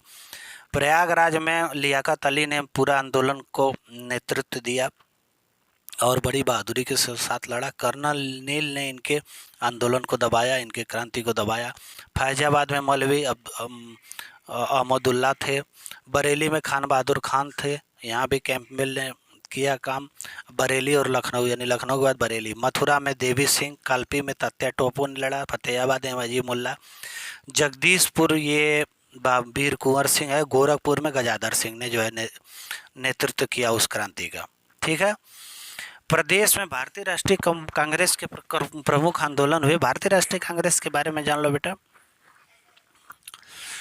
भारतीय राष्ट्रीय कांग्रेस 1885 में गठित एक समझ लो कि एक संगठन था, एक यूनाइटेड संगठन था। इसके तहत जो है कि बहुत सारे नेताओं ने आज़ादी की लड़ाई लड़ी। तो 1885 में तो आप जानते हैं मुंबई में इसकी जो है सबसे पहली जो है सभा हुई थी, यानी बैठक हुई थी। दिसंबर के महीने में अमूमन होती थी। 1888 में जो है कि राष्ट्रीय कांग्रेस का प्रमुख अधिवेशन कहाँ हुआ था? इलाहाबाद में हुआ था, जिसके अध्यक्ष जॉर्ज थे, ये क्रिश्चियन। 1892 में फिर इलाहाबाद में हुआ, WC बनर्जी अध्यक्ष बनाए गए। 99 में लखनऊ, रोमेश चंद्र दत्त। 1905 में जो बनारस वाला अधिवेशन हुआ था बंगाल विभाजन के समय, उसके अध्यक्ष थे गोपाल कृष्ण गोखले जी, समझ रहे हैं। 1910 में फिर इलाहाबाद में हुआ, हाँ, विलियम वेडरवर्न बनाए गए। 1916 में लखनऊ में, आप 1916 के लखनऊ अधिवेशन की बात जानते हैं, ये बहुत बड़ी कहानी थी। इसमें मुस्लिम लीग और जो है कि कांग्रेस के बीच समझौता हुआ था और कांग्रेस ने जो है कि उनकी मांगें मान ली थी। तो ये अंबिका चरण मजूमदार थे। 25 में जो है श्रीमती सरोजनी नायडू को बनाया गया। कानपुर में अधिवेशन हुआ। लखनऊ में पंडित जी अधिवेशन की अध्यक्षता की उन्होंने। और 1946 में मेरठ में आचार्य JB कृपलानी ने जो है कि कांग्रेस के अधिवेशन की अध्यक्षता की। तो कुल 9 अधिवेशन हुए। अगर सबसे ज़्यादा अधिवेशन की बात किया जाए तो 1, 2, 3 जो है इलाहाबाद में हुए बच्चों, और 3 लखनऊ में हुए थे। ये बात आपको ध्यान देना। अच्छा, स्थान जहाँ क्रांतिकारियों को दी गई फांसी, ये भी क्वेश्चन पूछ लिया था। राम प्रसाद बिस्मिल जी को गोरखपुर में दिया गया।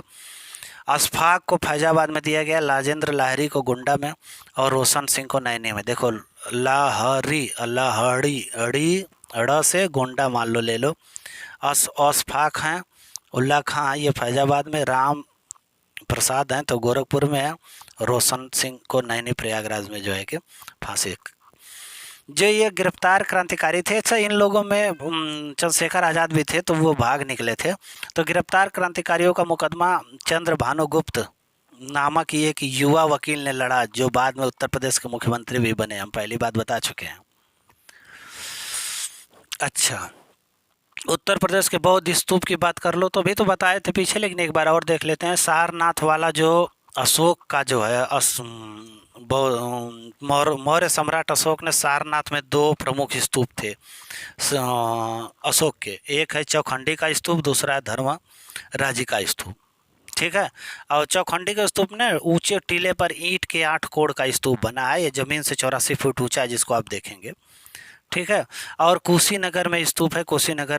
कुशीनगर आज जिला है, वो बुद्ध का महापरिनिर्वाण स्थल माना जाता है। 167 फीट ऊंचा जो है कि ये स्तूप बना है। श्रावस्ती, लखनऊ के निकट एक निकटवर्ती श्रावस्ती राप्ती नदी के किनारे जो है ये बुद्ध के 24 वर्षावास, यानी 24 जो है बारिश के महीने इन्होंने बिताए थे। तो यहाँ पे भी स्तूप है। कौशाम्बी में हमने आपको बात बताई थी पहले ही कि यहाँ पे भी है। कपिलवस्तु सिद्धार्थनगर जिले से 20 किलोमीटर दूर है। यहाँ भी बुद्ध के अस्थि के अवशेषों को इकट्ठा करके बनाया गया स्तूप है।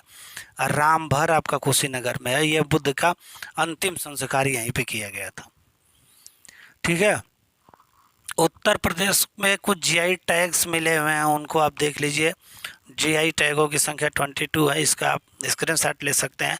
लखनऊ का चिकनकारी साड़ी होती है बच्चों। चिकनकारी कपड़ा होता है, महिलाएं ज़्यादा यूज़ करती हैं, महिलाओं के लिए ही बनता है चिकनकारी। वो चिकनकारी मतलब एक तरह का ऐसी पेंटिंग होती है जिसपे जो है कि कपड़े के ऊपर बनाई जाती है। इसमें सूट भी मिलती है, साड़ी भी मिलती है। तो इसको GI टैग मिला है, काफ़ी फेमस है। बनारस का जरी का काम और साड़ी। भदोही का कारपेट जो हाथ से बनता है पूरी दुनिया में प्रसिद्ध है। आगरा की दरी, फर्रुखाबादी छपाई, हाथ की छपाई जानते हैं। लखनऊ की जरदोजी है। फिरोजाबाद का कांच है, चूड़ियों का काम। कन्नौज का इत्र परफ्यूम, जिसका नाम बार बार प्रधानमंत्री भी लेते रहते हैं आजकल। कानपुरी में चमड़े की काठी, मुरादाबाद में धातु का काम होता है, पीतल काम इम्पोर्टेंट है। सहारनपुर में लकड़ी का काम बहुत अच्छा होता है, लकड़ी के डिजाइनदार खिलौने। मेरठ में कैंचियाँ वगैरह बनती हैं, खुर्जा। बनारस में गुलाब मीनाकारी और बनारस में लंगड़ी रोंगरे के खिलौने। मिर्ज़ापुर में बनारस का लंगड़ा आम भी इस बार जो है जीआई टैग में आया है बच्चों। रामनगर का भंटा बनारस के बगल में एक छोटा सा स्पेस है जहाँ पे रामनगर का किला भी है। निजामाबाद की काली मिट्टी, बनारस की अष्ट धातु के उभारदार काम, बनारसी का कांच मन का। गाजीपुर की वॉल हैंगिंग जो दीवारों पे टांगी जाती है बच्चों, विभिन्न डिजाइन के। बनारस का मुलायम पत्थर और जाली का काम, और गोरखपुर का टेराकोटा। इनको जीआई टैग मिला हुआ है, अगर कभी पूछ दे तो आप देख लीजिएगा। उत्तर प्रदेश के लोक संगीत की बात किया जाए तो लोक संगीत का मतलब है कि आम जनमानस में, रोजमर्रा के जीवन में जो लोग गुनगुनाते रहते हैं, गाते रहते हैं, उनकी संवेदनाओं से जुड़े होते हैं, उसकी बात को, उसी को लोक संगीत कहा जाता है। लोक कलाकार हमारे पूर्वांचल में बिरहा लोग गाते हैं, आप देखे होंगे, सुने भी होंगे। बिरहा के बड़े बड़े दिग्गज हुए। कजरी जो है सावन मास में गाया जाता है। तो अब कजरी किस क्षेत्र का, इसको देख लीजिए। सावन मास में गाया जाता है। ये भोजपुरी में भी कजरी गाई जाती है, इसके अतिरिक्त ये मैथिली और मगही में भी गाए। मिर्ज़ापुर क्षेत्र में यह ज़्यादा गाई जाती है। आरंभ में विंध्यवासिनी देवी के सम्मान में इसे गाते थे कजरी को। आगे चलकर कृष्ण और राधा का प्रेम इसकी विषय वस्तु शामिल हो गई। यही क्वेश्चन यूपी पुलिस ने पूछा था। ठीक है। कजरी श्रृंगार रस की प्रधानता होती है। इसमें स्त्रियों द्वारा समूह में गाई जाने वाली कजरी को ढुलमुनिया कजरी कहा जाता है, अगर समूह में गाई जा रही है तो। कजरी के 4 प्रमुख क्षेत्र हैं, जिन्हें अखाड़ा भी कहा जाता है। पंडित शिवदास मालवीय अखाड़ा, इसमें लोग कजरी गाते थे। जहांगीर अखाड़ा, अक्खड़ अखाड़ा, बैरागी अखाड़ा, तो ये है। गायिका तमाम है, मलिनी अवस्थी, शारदा सिन्हा। रसिया ब्रज क्षेत्र का लोक संगीत है। लोक संगीत का मतलब है कि आम जनमानस में, आम जनता में जो संगीत प्राचीन समय से, क्या मतलब कह लो कि सैकड़ों साल से गाई जा रही हैं, हाँ 200-400 सालों से, उनके जो है कि कल्चर में वो हो गया है, अडॉप्ट कर लिए हैं लोग, उसको कहा जाता है लोक संगीत। आम जनता की संगीत, आम जनता का गायन। बिरहा, देखो बिरहा पूर्वांचल में गाया जाने वाला, पूर्वी उत्तर प्रदेश में लोकगीत। इसे प्राय अहिर समाज का लोग जो है कि अहिर समाज के समुदाय द्वारा गाया जाता है। ये पति के विरह में उदास पत्नी का भाव होता है इसमें। हाँ, अगर पति जो है कि सऊदी अरब चला जाए, ब्रिटेन चला जाए, हालांकि सऊदी अरब पुराना है, मतलब कि अब नया नया जो है ट्रेंड, यूएस चला जाए, सॉफ्टवेयर इंजीनियर है, यूएस चला गया, तो उसके विरह में जो है पत्नी जो भाव अपना गाती है, उसको बिरहा कहा गया। बिरहा में प्रथम गायक गाजीपुर के निवासी बिहारी यादव थे। ठीक है। इसके अतिरिक्त हीरा लाल यादव, बालेश्वर यादव, विजय लाल यादव का भी नाम इसमें दिया है, राम किशोर यादव, ये लोग बिरहा गायक हैं। विजय लाल यादव यही दिनेश लाल यादव निरहुआ के भाई हैं, जो आजमगढ़ से सांसद थे, इस बार बेचारे हार गए, दुर्भाग्य है उनका। तो बिरहा के प्रथम गायक गाजीपुर के निवासी बिहारी यादव थे। बारे गाजीपुर की धरती, कमाल है यार, वीरों की धरती। फॉग को आप देख लीजिए, यह होली के उत्सव में गाया जाने वाला गीत है। ये राधा कृष्ण के प्रेम प्रसंग पे है। बंजारा और न्याजवा, ये लोकगीत है, ये रात के समय गाया जाता है। यह तेली समुदाय के लोग गाते हैं। कहरवा, ये कहार जाति द्वारा विवाह के कार्यक्रम में गाया जाता है। सोहर, ये अवध क्षेत्र का लोकप्रिय गीत है, जब बच्चे पैदा होते हैं उनके जन्म के समय गाया जाता है। नौका नक्कड़, ये नाई समुदाय द्वारा गाया जाता है। पनवारा हरदुलपात, ये बुंदेलखंड की गात है, गाया जाता है। आला बच्चों, ये बुंदेलखंड क्षेत्र का लोकगीत है। इसमें आला उदल और राजा परमार के सेना के 2 प्रसिद्ध योद्धा थे। आला उदल, राजा परमार थे, उनके 2 योद्धा थे अलाउदल। कमाल की उनकी कहानी है। आला गीत ब्रज भाषा, भोजपुरी और अवधी में भी गाई जाती है, कभी पूछ दे। ईश्वरी बाग, ये भी बुंदेलखंड का लोकप्रिय जो है। ठीक है। बुंदेली लोक जीवन में ये इसका जो है कि झलक दिखने को मिलती है। नकटा बच्चों, ये अवध क्षेत्र का गीत है, ये पूर्वांचल में भी गाया सुना जाता है। नकटा जानते हो, विवाह शादी में क्या होता है कि जब दूल्हा जो है अपने घर से शादी करने के लिए, हाँ, कन्या के घर की तरफ प्रस्थान कर देता है, तो महिलाएं जो है दूल्हे को विदा करके आती हैं। हाँ, तब उनके घर शाम को नकटा गाया जाता है, और उसी रात जो है वो दुल्हन के घर जो प्रोग्राम होता है उसमें उसका शादी विवाह होता रहता है, तो नकटा गाया जाता है। रागिनी और ढोला, ये पश्चिमी उत्तर प्रदेश का लोकगीत है। ठीक है। मरसिया यह गीत सिया मुस्लिमों द्वारा गाया जाने वाला चैती जो है हिंदू पंचांग के चैत महीने में गाया जाने वाला है। यह वाराणसी, प्रयागराज, गोरखपुर, अयोध्या आदि चैती गीतों में सामान्य विषय प्रेम, प्रकृति, होली उत्सव, समझ रहे हैं। भगवान श्री राम के जन्म का माह है, तो ये इसमें राम शब्द का प्रयोग बार बार किया जाता है। पूर्वांचल के अगर लोक नृत्य की बात करेंगे, अभी हम लोक गान की बात कर रहे थे, लोक गीत की बात कर रहे थे। अब हम लोक नृत्य यानी डांस की बात करेंगे। धोबिया कहाँ डांस होता है, ये धोबी समुदाय द्वारा पुरुषों द्वारा किया जाता है। अच्छा, एक नर्तक धोबी का और दूसरे गधे का अभिनय करता है। यह नृत्य शादी में, बच्चे के जन्म इत्यादि मांगलिक अवसर पे। कट घोड़वा, ये भी लकड़ी के घोड़े पर बैठकर एक आदमी जो है चारों तरफ नाचता रहता है, घोड़े का बांस का बना होता है। धीवर, यह कहार जाति द्वारा मांगलिक अवसर पे। नटवरी, ये भगवान कृष्ण की प्रशंसा में ओहिर जाति के लोग, हालांकि ये माना जाता है कि कृष्ण भगवान यादव कुल के ही थे, तो ओहिर जाति के लोग नटवरी जो है भगवान कृष्ण की प्रशंसा में ओहिर जाति के लोग। नटुआ देखो नटवरी और वो नटका था, नकटा, तो नकटा वो क्या था, एक लोकगीत थी, लेकिन नटवरी क्या है, एक नृत्य है। ये अंतर समझना है। नटुआ क्या है, नृत्य है, ये शादी के अवसर के पक्ष पे। अच्छा, नटुआ नकटा गाते हुए महिलाएं नटुआ डांस करती हैं। देखो, बारात चले जाने के बाद महिलाएं पुरुषों के वेश में नृत्य करती हैं, उसको नटुआ या नकटुरा कहते हैं। चौरसिया, यह जौनपुर का लोक नृत्य है, कहार जातियों द्वारा। दादरा जो है उत्तर बिहार का लोकप्रिय नृत्य है, इससे नर्तक नृत्य के दौरान होठ हिलाकर गायन करते हैं।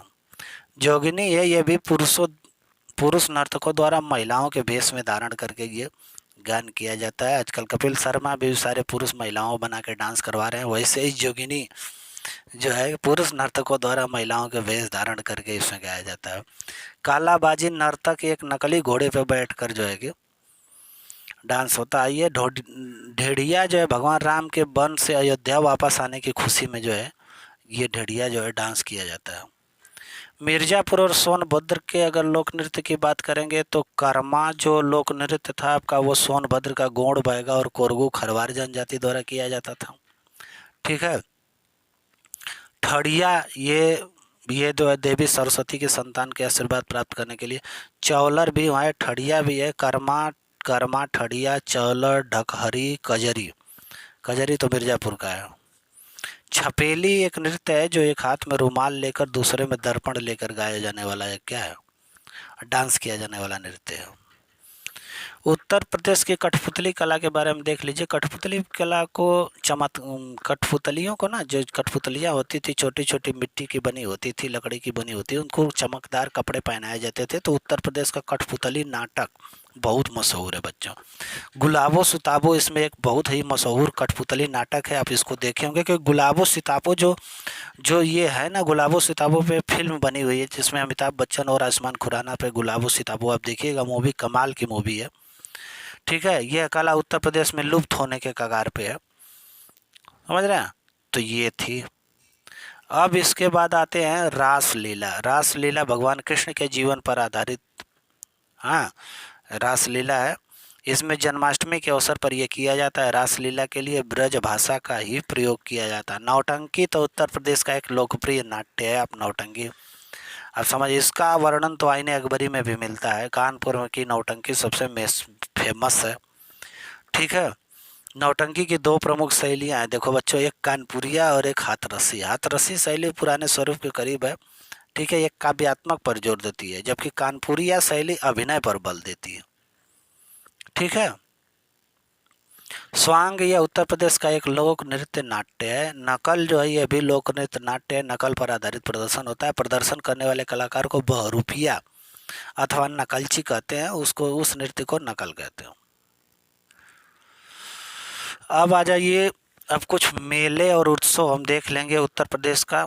तो यहाँ पे आप देख लीजिए नवचंदी का, देखो एक जो बता दूँ, नवचंदी का मेला सबसे ज़्यादा मेला मथुरा में लगता है। पहली बात, नवचंदी मेला या सरदाना महोत्सव मेरठ में। नोएडा शिल्पोत्सव गौतम बुद्ध नगर नोएडा में। कल्की महोत्सव संभल में, समझ रहे हैं। लखनऊ महोत्सव देख लीजिए, लखनऊ में।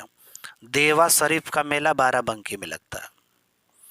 देवी पाटन का मेला बलरामपुर में लगता है। रामायण मेला, परिक्रमा मेला, रामनवमी मेला ये अयोध्या में। गोरखपुर में खिचड़ी और गोरखपुर महोत्सव। बलिया में आपको ददरी का मेला दिखेगा, ददरी का वो पशु मेला। बनारस में आप काशी गंगा महोत्सव देखेंगे, ध्रुपद मेला देखेंगे, संकट मोचन उत्सव भी देखेंगे, वो नौ कटैया मेला देखेंगे। ठीक है। मिर्जापुर में आपको कजरी महोत्सव देखने को मिलेगा। प्रयागराज में आप कुंभ मेला, त्रिवेणी महोत्सव में बहुत सारे कवि आते हैं, गंगा वाटर रैली भी देखने को मिलेगी। चित्रकूट में रामायण मेला लगता है। आयुर्वेद महोत्सव जो है झांसी में होता है। आगरा में बच्चों बटेश्वर मेला, 16 कुल उत्सव, ताज महोत्सव और राम बारात मेला आगरा में ही लगता है, ध्यान देना है। मथुरा में मटकी लीला, लठमार होली और गुड़िया मेला ये मथुरा में आपको लगता है। तो ये कुछ इम्पोर्टेंट मेले हैं जिसको आपको याद रखने हैं। अब आ जाइए उत्तर प्रदेश से कुछ अन्य मेले की बात करेंगे तो श्रावण झूला मेला फैजाबाद में, कैलाश मेला बार बार पूछता है बच्चों आगरा में है, जिसमें शिव के सम्मान में। शाकुंभरी मेला सहारनपुर, कामपिल्य मेला कामपिल्य फर्रुखाबाद, होलिकोत्सव आपका मथुरा में मनाया जाता है। लठमार होली परिक्रमा अयोध्या में की जाती है, भगवान राम के शेरों कासगंज में। राम बारात हमने बता दिया ये आगरा में। गुड़िया जो है कि या गोवर्धन। लठमार बरसाना का महोत्सव, सैफई महोत्सव सैफई इटावा में।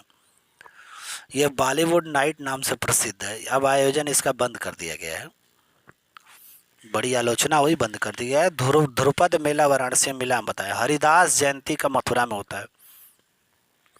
सैयद सलार बहराइच में मेला बहुत ही इंपॉर्टेंट मेला है। देवी पाटन बलरामपुर में बताया। गोविंद सागर मेला आजमगढ़ में। त्रिवेणी महोत्सव प्रयागराज। 16 कुल आगरा बता दिए। नवरात्र का मेला मिर्जापुर में, माँ विंध्याचलनी देवी के स्थल पे। मटकी रामनवमी मेला अयोध्या में, रामनवमी मेला लखनऊ। आयुर्वेद महोत्सव बता दिया। बुद्ध महोत्सव देखो कहाँ कहाँ होता है। सारनाथ कौशाम्बी सिद्धार्थनगर और कुशीनगर में। कजरी महोत्सव आपको कहाँ मिलेगा, मिर्जापुर में। यूनेस्को की कुछ सांस्कृतिक धरोहरों में, धरोहर की सूची में शामिल स्थान कुछ हैं। ये है रामलीला आपका, कुंभ का मेला, रामलीला हुआ, कुंभ का मेला हुआ, योग हुआ 2016 में सोली, नवरोज को शामिल किया गया है। अब वैदिक मंत्र पाठ की प्रथा को भी 5 चीजें सांस्कृतिक धरोहर सूची में शामिल है यूनेस्को के। और राष्ट्रीय सांस्कृतिक धरोहर की प्रारूप सूची में कौन शामिल है, तो इसमें नौटंकी है। उत्तर प्रदेश में यूनेस्को के विश्व धरोहर स्थल में देखो कौन कौन से विश्व धरोहर स्थल में हमने बात की, वो दूसरी बात है, ये स्थल की बात है। 3 विश्व धरोहर स्थल हैं, आगरा का लाल किला, ताजमहल और फतेहपुर सीकरी। कुछ अन्य स्थल हैं जो विश्व धरोहर की संभावित सूची में हैं, तो वो सारनाथ का बौद्ध स्थल, सिल्क रोड कुशीनगर साड़ी बुनने का प्रतिष्ठित स्थल है, और नमक सत्याग्रह का स्थान चौरी चौरा। ठीक है, और ये है। अच्छा, उत्तर प्रदेश का पुरातात्विक महत्व क्या है भैया, पुरातत्व से क्या रिलेशन है, तो पुरातात्विक महत्व के बस 8, 10, 12 जो है कि बेटा साइट्स हैं, उनको आप देख लीजिए। स्थल है अंतर जी खेड़ा एटा में पड़ता है। यहाँ गैरिक मृदभांड संस्कृति, मृदभांड मतलब मिट्टी के बर्तनों के कल्चर्स की कुछ वहाँ पे पुरातात्विक अवशेष मिले थे, पशु की हड्डियाँ वगैरह मिला था जिन्हें। और ये क्षेत्र कहाँ पड़ता है, बरेली में। ये भी मृदभांड संस्कृति से लेकर गुप्त काल तक के साक्ष्य मिले हैं। आलमगीरपुर मेरठ में हड़प्पा सभ्यता का पूर्वीय स्थल है। हस्तिनापुर मेरठ वाला, ये कुरु की राजधानी के रूप में, महाभारत वाला हस्तिनापुर। गढ़वा प्रयागराज, ये कुमारगुप्त के 2 अभिलेख मिले हैं और स्कंदगुप्त का 1। बांसखेड़ा आपका शाहजहांपुर में पड़ेगा, ये सम्राट जो है बांसखेड़ा, सम्राट हर्ष की बात है। ताम्रपत्र अभिलेख प्राप्त हुआ। राजघाट बनारस से काले मृदभांड की संस्कृति के अवशेष प्राप्त हुए। सोहगौरा गोरखपुर वाला है, चंद्रगुप्त मौर्य का अभिलेख प्राप्त हुआ। हुलास सहारनपुर, हुलास ये भी मृदभांड संस्कृति से। हुलास खेरा लखनऊ वाला है, कुषाण काल गुप्त काल के साक्ष्य। देवगढ़ ललितपुर बच्चों, ये मूर्ति कला के साक्ष्य यहीं से मिले हैं। मूर्ति कला सबसे पहले गुप्तों के टाइम पीरियड पे शुरू हुई थी। भीतर गांव कानपुर, ये गुप्तकालीन ईंटों से बना मंदिरों का साक्ष्य है, अवशेष है।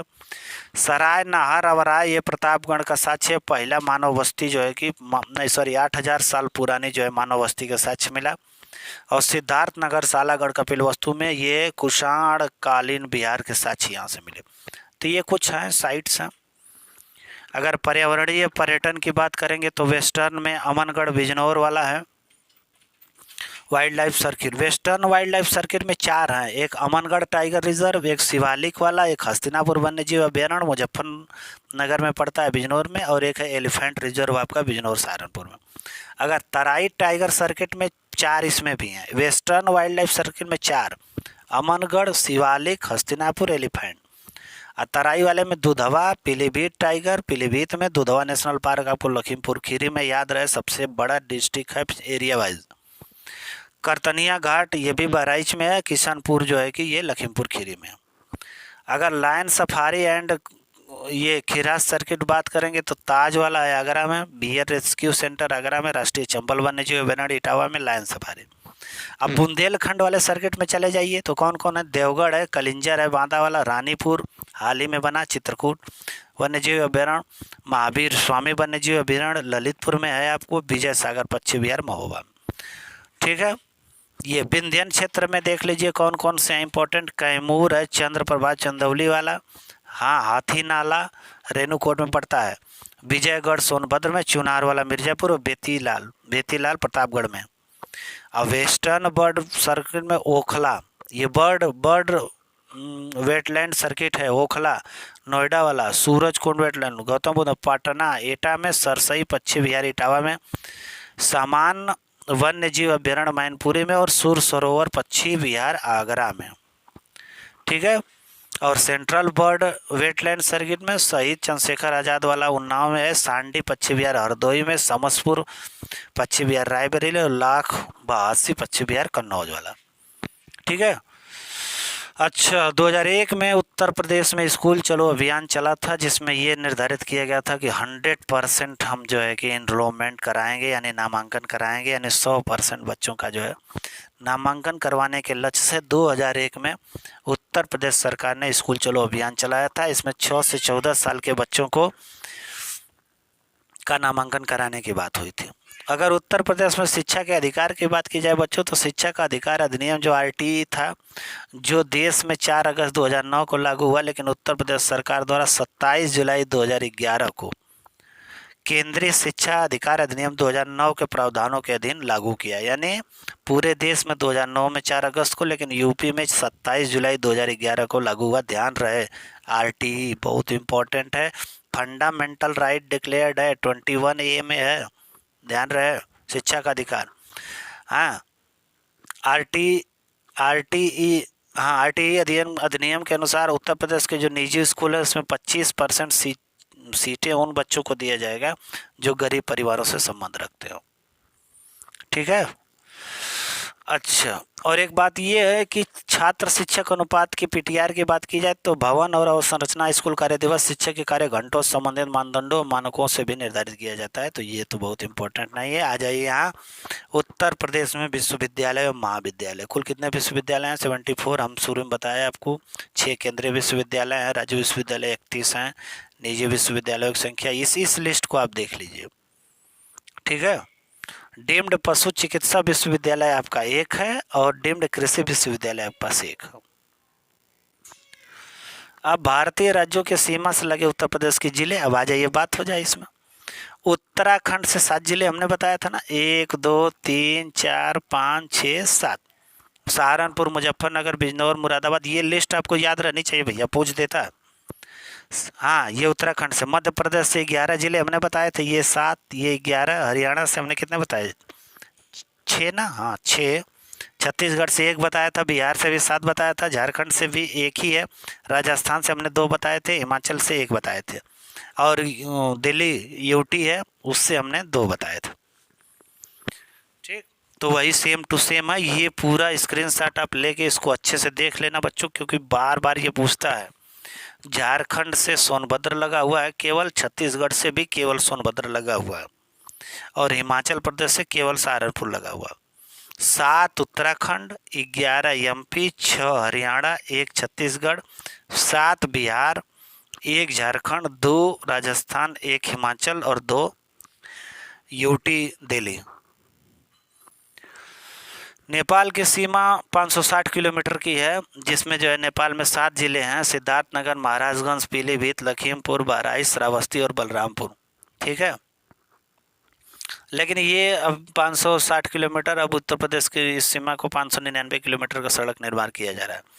उत्तर प्रदेश की महत्वपूर्ण नदियों के बारे में देख लो बच्चों। ये सब इम्पोर्टेंट नदियां हैं जो यूपी से होकर फ्लो करती हैं। गंगा है, यमुना है, आपको उत्तराखंड से निकलती है। गंगा की लंबाई उत्तर प्रदेश में 25-25। ठीक है, नहीं इसको देखना पड़ेगा, ये इसकी लंबाई दिया हुआ है।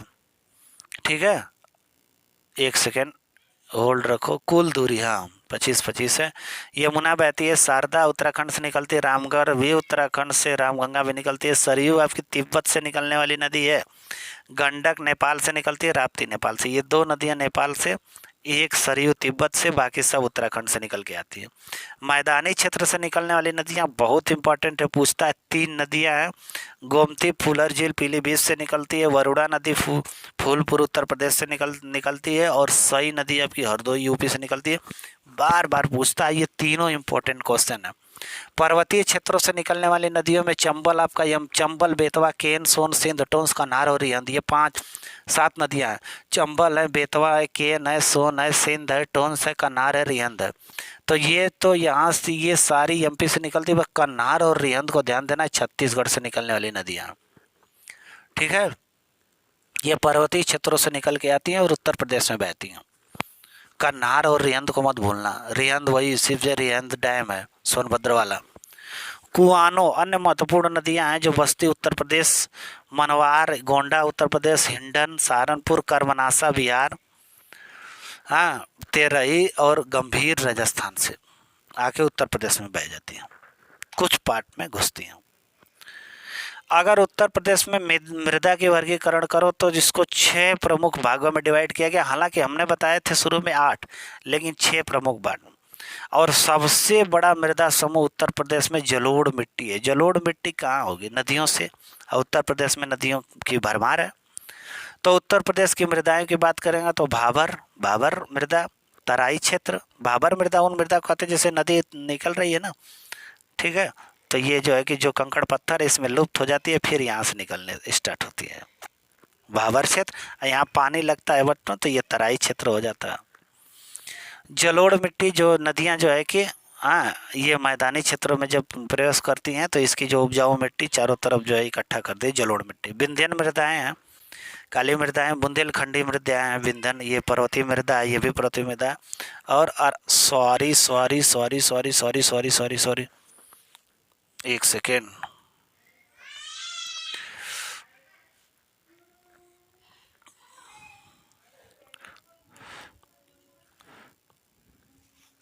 हेलो, पकड़ लो भैया। हाँ यहाँ थे। अब इसके बाद आपका हाँ अरावली मृदा समूह है। इसमें लाल रेत और भूरी रेत आती है। बुंदेलखंड मृदाएं में काली और लाल दोनों शामिल हैं, ध्यान रहे। अच्छा, काली में भी 2 हैं, एक माड़ है, एक काबर है, और लाल को 2 भागों में बांटा गया, एक परवा है, एक राकर है। परवा और राकर लाल मृदा में आती हैं, माड़ और काबर ये काली मृदा में आती है।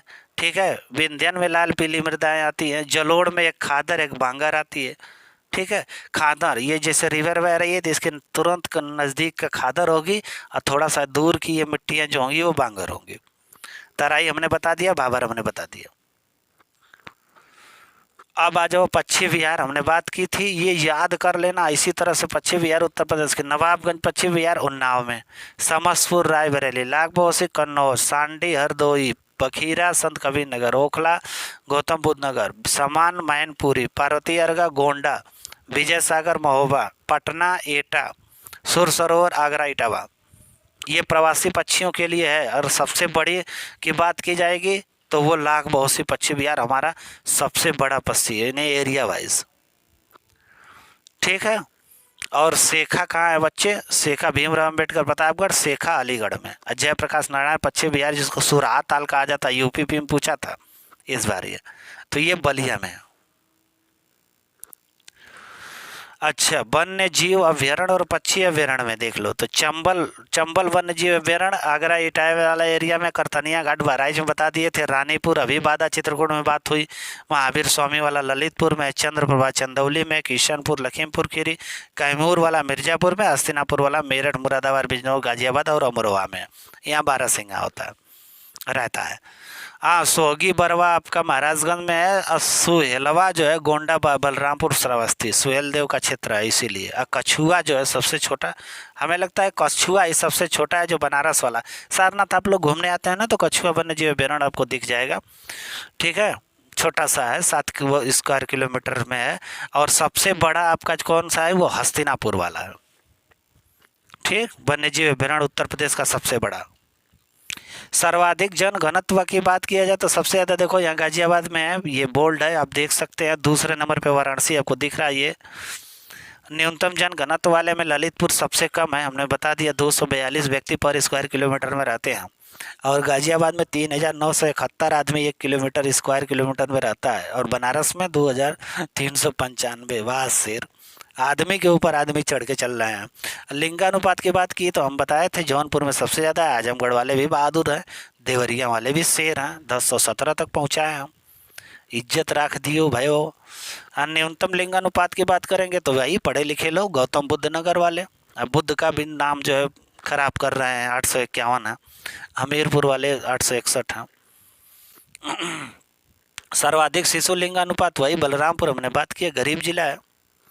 न्यूनतम शिशु लिंगानुपात में तो बागपत आ जाएंगे, बात किया हमने। सर्वाधिक साक्षरता दर वाले में तो गौतम बुद्ध नगर सबसे ज़्यादा शिक्षा दीक्षा है। कानपुर में देखो भैया दूसरे नंबर पे चल रहा है, औरैया इटावा है, फिर गाजियाबाद है। न्यूनतम साक्षरता दर वाले गाजीपुर बलिया आजमगढ़ वाले, ये ना सोचो उनकी साक्षरता दर बहुत कम है, नीचे आते हैं वो। न्यूनतम साक्षरता दर वाले जो है वो श्रावस्ती वाला आ जाएगा, बेचारा गरीब जिला है। सर्वाधिक महिला साक्षरता कानपुर की महिलाएं सबसे तेज हैं भैया, ध्यान रहे। और दूसरे नंबर पे लखनऊ की महिलाएं आती हैं, तीसरे नंबर की नोएडा की। और न्यूनतम महिला साक्षरता में तो श्रावस्ती आ जाएगा, पुरुष और महिला दोनों में। प्रदेश की साक्षरता हमने बता ही दिया था। अगर सर्वाधिक ग्रामीण जनसंख्या की बात की जाए तो जनसंख्या प्रतिशत में ग्रामीण जनसंख्या श्रावस्ती है। वैसे तो ग्रामीण जनसंख्या में इलाहाबाद है। न्यूनतम ग्रामीण जनसंख्या प्रतिशत में गाजियाबाद में सबसे कम परसेंटेज में गांव के लोग रहते हैं। सर्वाधिक नगरीय जनसंख्या में वही गाजियाबाद वाले आएंगे, नगरीय जनसंख्या उनकी सबसे ज़्यादा। दूसरे नंबर लखनऊ वाले। और न्यूनतम नगरीय जनसंख्या वही श्रावस्ती और चित्रकूट। सर्वाधिक नगरीय जनसंख्या प्रतिशत में तो गाजियाबाद ही तो बता ही दिए थे, दोबारा बता दिए। अनुसूचित जाति की सबसे ज़्यादा परसेंटेज कौशाम्बी में है भैया, ध्यान दीजिए। और अनुसूचित जातियों के सर्वाधिक लिंगानुपात आजमगढ़ में, वैसे तो लिंगानुपात में जौनपुर है। और सर्वाधिक अनुसूचित जाति की अगर बात की जाए तो सीतापुर पहले नंबर पर, दूसरे नंबर पर प्रयागराज। सबसे ज़्यादा SC candidate Sitapur, SC Sitapur. और न्यूनतम एससी बागपत। सर्वाधिक अनुसूचित जाति का परसेंटेज कौशाम्बी। सर्वाधिक अनुसूचित जनजाति का परसेंटेज आपको सोनभद्र में मिलेगा, न्यूनतम बागपत में मिलेगा। जनजाति का जनसंख्या भी सोनभद्र में, परसेंटेज भी सोनभद्र में है। धर्म आधारित जनसंख्या की बात की जाए, देश में प्रथम धर्म आधारित जनगणना 2001 में हुई थी। अच्छी बात है, हिंदुओं की संख्या 79% है 2011 के सेंसस के अनुसार। दूसरे नंबर पे मुस्लिम्स आते हैं, तीसरे नंबर पे सिख ईसाई जैन। देखो ऐसे ही याद करना, हिंदू मुस्लिम सिख ईसाई चारों भाई भाई, फिर जैन और बौद्ध। जैन ज़्यादा हैं, उससे कम बौद्ध। इस ऐसे ही याद करना, हिंदू मुस्लिम सिख ईसाई फिर जैन और बौद्ध। प्रदेश में पाई जाने वाली अगर अनुसूचित जनजातियों की बात करोगे तो कौन कौन सी जनजातियां हैं, तो 15 अनुसूचित जनजातियां, जिसमें थारू, बक्सा, भूटिया, राजी, जौनसारी, गोंड, धुरिया, नायक, ओझा, पठारी, राजगोंड, ये सब है। इनका जिला जो है महाराजगंज, सिद्धार्थनगर, बस्ती, गोरखपुर, देवरिया, मऊ, आजमगढ़, जानपुर, गाजीपुर, वाराणसी, मिर्जापुर, सोनभद्र। खरवार जो है आपको गोंड, धुरिया, नायक, ओझा और ये सब कहाँ मिलते हैं। खरवार आपको मिलेगा देवरिया, बलिया, गाजीपुर, वाराणसी। सहरिया आपको ललितपुर में मिलेगा। पहाड़िया आपको सोनभद्र में पहाड़ है। बैगा भी आपको सोनभद्र में ही मिलेगा। अब पंखा पनिका आपको सोनभद्र और मिर्जापुर में। अगरिया आपको सोनभद्र में। पतरी सोनभद्र में मिलेगा, चेरो जो है सोनभद्र वाराणसी में, भुइयाँ आपको सोनभद्र में मिलेगा, याद करना है। राज्यपाल की सूची देख लेते हैं, राज्यपाल से भी मुख्यमंत्री से क्वेश्चन आता है। तो पहली राज्यपाल थी श्रीमती सरोजिनी नायडू। ये पूरी लिस्ट है राज्यपालों की, इसको आप देख लीजिएगा, ये देख लीजिए। और उत्तर प्रदेश के मुख्यमंत्री की बात कर लें तो पहले है पंडित गोविंद बल्लभ पंत, पहले मुख्यमंत्री, डॉक्टर संपूर्णानंद दूसरे मुख्यमंत्री हैं। हाँ, और इसके बाद जो है कि भानुचंद्र गुप्त हैं, कृपलानी जी हैं, गुप्त जी हैं, चरण सिंह हैं। चरण सिंह को बताए थे और बीपी सिंह को। तो ऐसे सीएम रहे बच्चों जो पीएम भी बने यूपी के। देखो यहाँ बीपी सिंह हैं, बीपी सिंह यहाँ पे 80 से 82 तक रहे थे सीएम। ठीक है, सबसे ज़्यादा बार अगर सीएम कोई रहा है तो 4 बार रहे हैं एनडी तिवारी बेटो, और 4 बार मायावती रही हैं। ये लोग 4-4 बार रहे हैं। 4 बार एनडी तिवारी सीएम रहे, 4 बार मायावती। लेटेस्ट सीएम कौन है? तो लेटेस्ट सीएम आपको यहाँ दिखेंगे, योगी आदित्यनाथ, 2022 से अब तक है सीएम। विधानसभा अध्यक्ष पहले पुरुषोत्तम दास टंडन थे विधानसभा अध्यक्ष, वर्तमान में विधानसभा श्री सतीश महाना जी हैं, आप इनको देख सकते। लोकायुक्तों की बात कर लिया जाए तो पहले लोकायुक्त आपके न्यायमूर्ति श्री विश्वम्बर दयाल थे, जो 1977 से 1982 तक थे। ठीक है,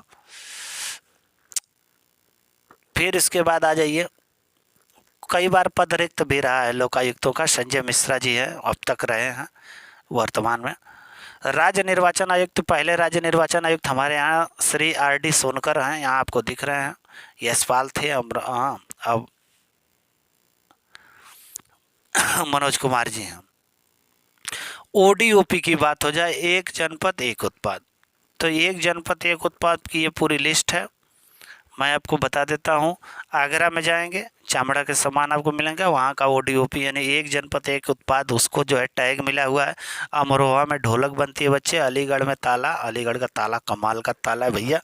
हम लोग जो संगम में, प्रयागराज में जो है कि मेला, जब कुंभ का मेला लगता है तो उसमें बहुत सारे ODOP के बहुत सारे जो है स्टॉल लगते हैं, तो उसमें आपको देखने को मिलेगा अलीगढ़ वाला ताला। और रैया में दूध का प्रसंस्करण होता है, आजमगढ़ में काली मिट्टी, हाँ, अंबेडकर नगर वस्त्र निर्माण, अयोध्या में गुड़ बनता है, कमाल बात है, मीठे लोग हैं, गुड़ बनाते हैं। अमेठी में मूज है, बदायूं में जरी दरजोदी का काम, होम फर्निशिंग बागपत, बहराइच में गेहूं के डंठल से बहुत अच्छे अच्छे हस्तकला उत्पाद बनाए जाते हैं। बरेली में भी जरी दरजोदी है, बलिया से बिंदी लावा, बस्ती से काष्ठकला, बलरामपुर से खाद्य प्रसंस्करण, दाल पे काम होता है बच्चे।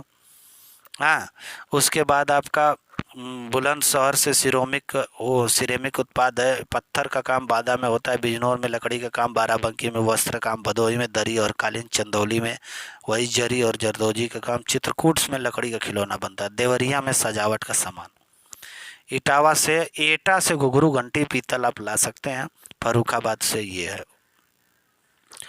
संत कबीर नगर ब्रासवेयर के लिए प्रसिद्ध है, ये रायवली काष्ठकला, मूंज है इलाहाबाद का, प्रतापगढ़ में आंवला आप जानते ही हैं, खाद्य प्रसंस्करण के लिए, पीलीभीत की बांसुरी बजाइए आप, मऊ से वस्त्र, मुजफ्फरपुर गुड़ उत्पाद अयोध्या भी था, मुरादाबाद धातु शिल्प का काम है, मिर्जापुर में कालीन है, ठीक है, महोबा में गौरा पत्थर, मेरठ में खेल का सामान, बैट वैट अच्छा मिलता है, बल्ला वल्ला, फर्नीचर है, लखनऊ में चिकनकारी, ठीक है, जौनपुर में ऊनी काम, झांसी में सॉफ्ट टॉयज की बात है, खाद्य प्रसंस्करण कौशाम्बी में होता है, केला ओला पर, इत्र का काम कन्नौज में, कुशीनगर में केला फाइबर्स उत्पाद बनते हैं, कानपुर देहात में एल्युमिनियम बर्तन, कानपुर नगर में चमड़ा का आगरा वाला भी था, देखो यहाँ चमड़ा आगरा वाला भी था। जनजातीय शिल्प है, लखीमपुर खीरी में जनजाति ज़्यादा है, जरी सिल्क साड़ी पर जरी का काम होता है, ललितपुर में, लखनऊ हो गया, महाराजगंज फर्नीचर, ठीक है। ये था टोटल लिस्ट थी। यहाँ पे है, यहाँ पे कुछ बचा है, इसको आप देख लीजिए। बनारस में बनारसी साड़ी है, उन्नाव है, सुल्तानपुर में मूंज है, सोनभद्र कालीन का काम करता है, सिद्धार्थ नगर काला नमक चावल, इम्पोर्टेंट क्वेश्चन, सहारनपुर में लकड़ी की नक्काशी, ये भी इम्पोर्टेंट है, शामली में लौह कला काम चलता है, फिरोजाबाद में कांच के सामान, गाजियाबाद में इंजीनियर्स हम बताए दिए आपको, रेडीमेड गारमेंट गौतम बुद्ध नगर, दिल्ली में भी रेडीमेड गारमेंट बहुत अच्छा मिलता है, जो जूल वॉल हैंगिंग आपको, गोंडा में दाल का काम, हैंडलूम हरदोई का काम है, हींग हाथरस में, हमीरपुर का जूता, आहा, ठीक है। तो ये बच्चों कंप्लीट हुआ आपका अब आप इसको देखिए, समझिए, पूरी कंप्लीट है। बहुत बहुत धन्यवाद। इसको 2 बार रिवाइज कर जाएंगे, एक भी क्वेश्चन आपसे मिस नहीं होगा। धन्यवाद।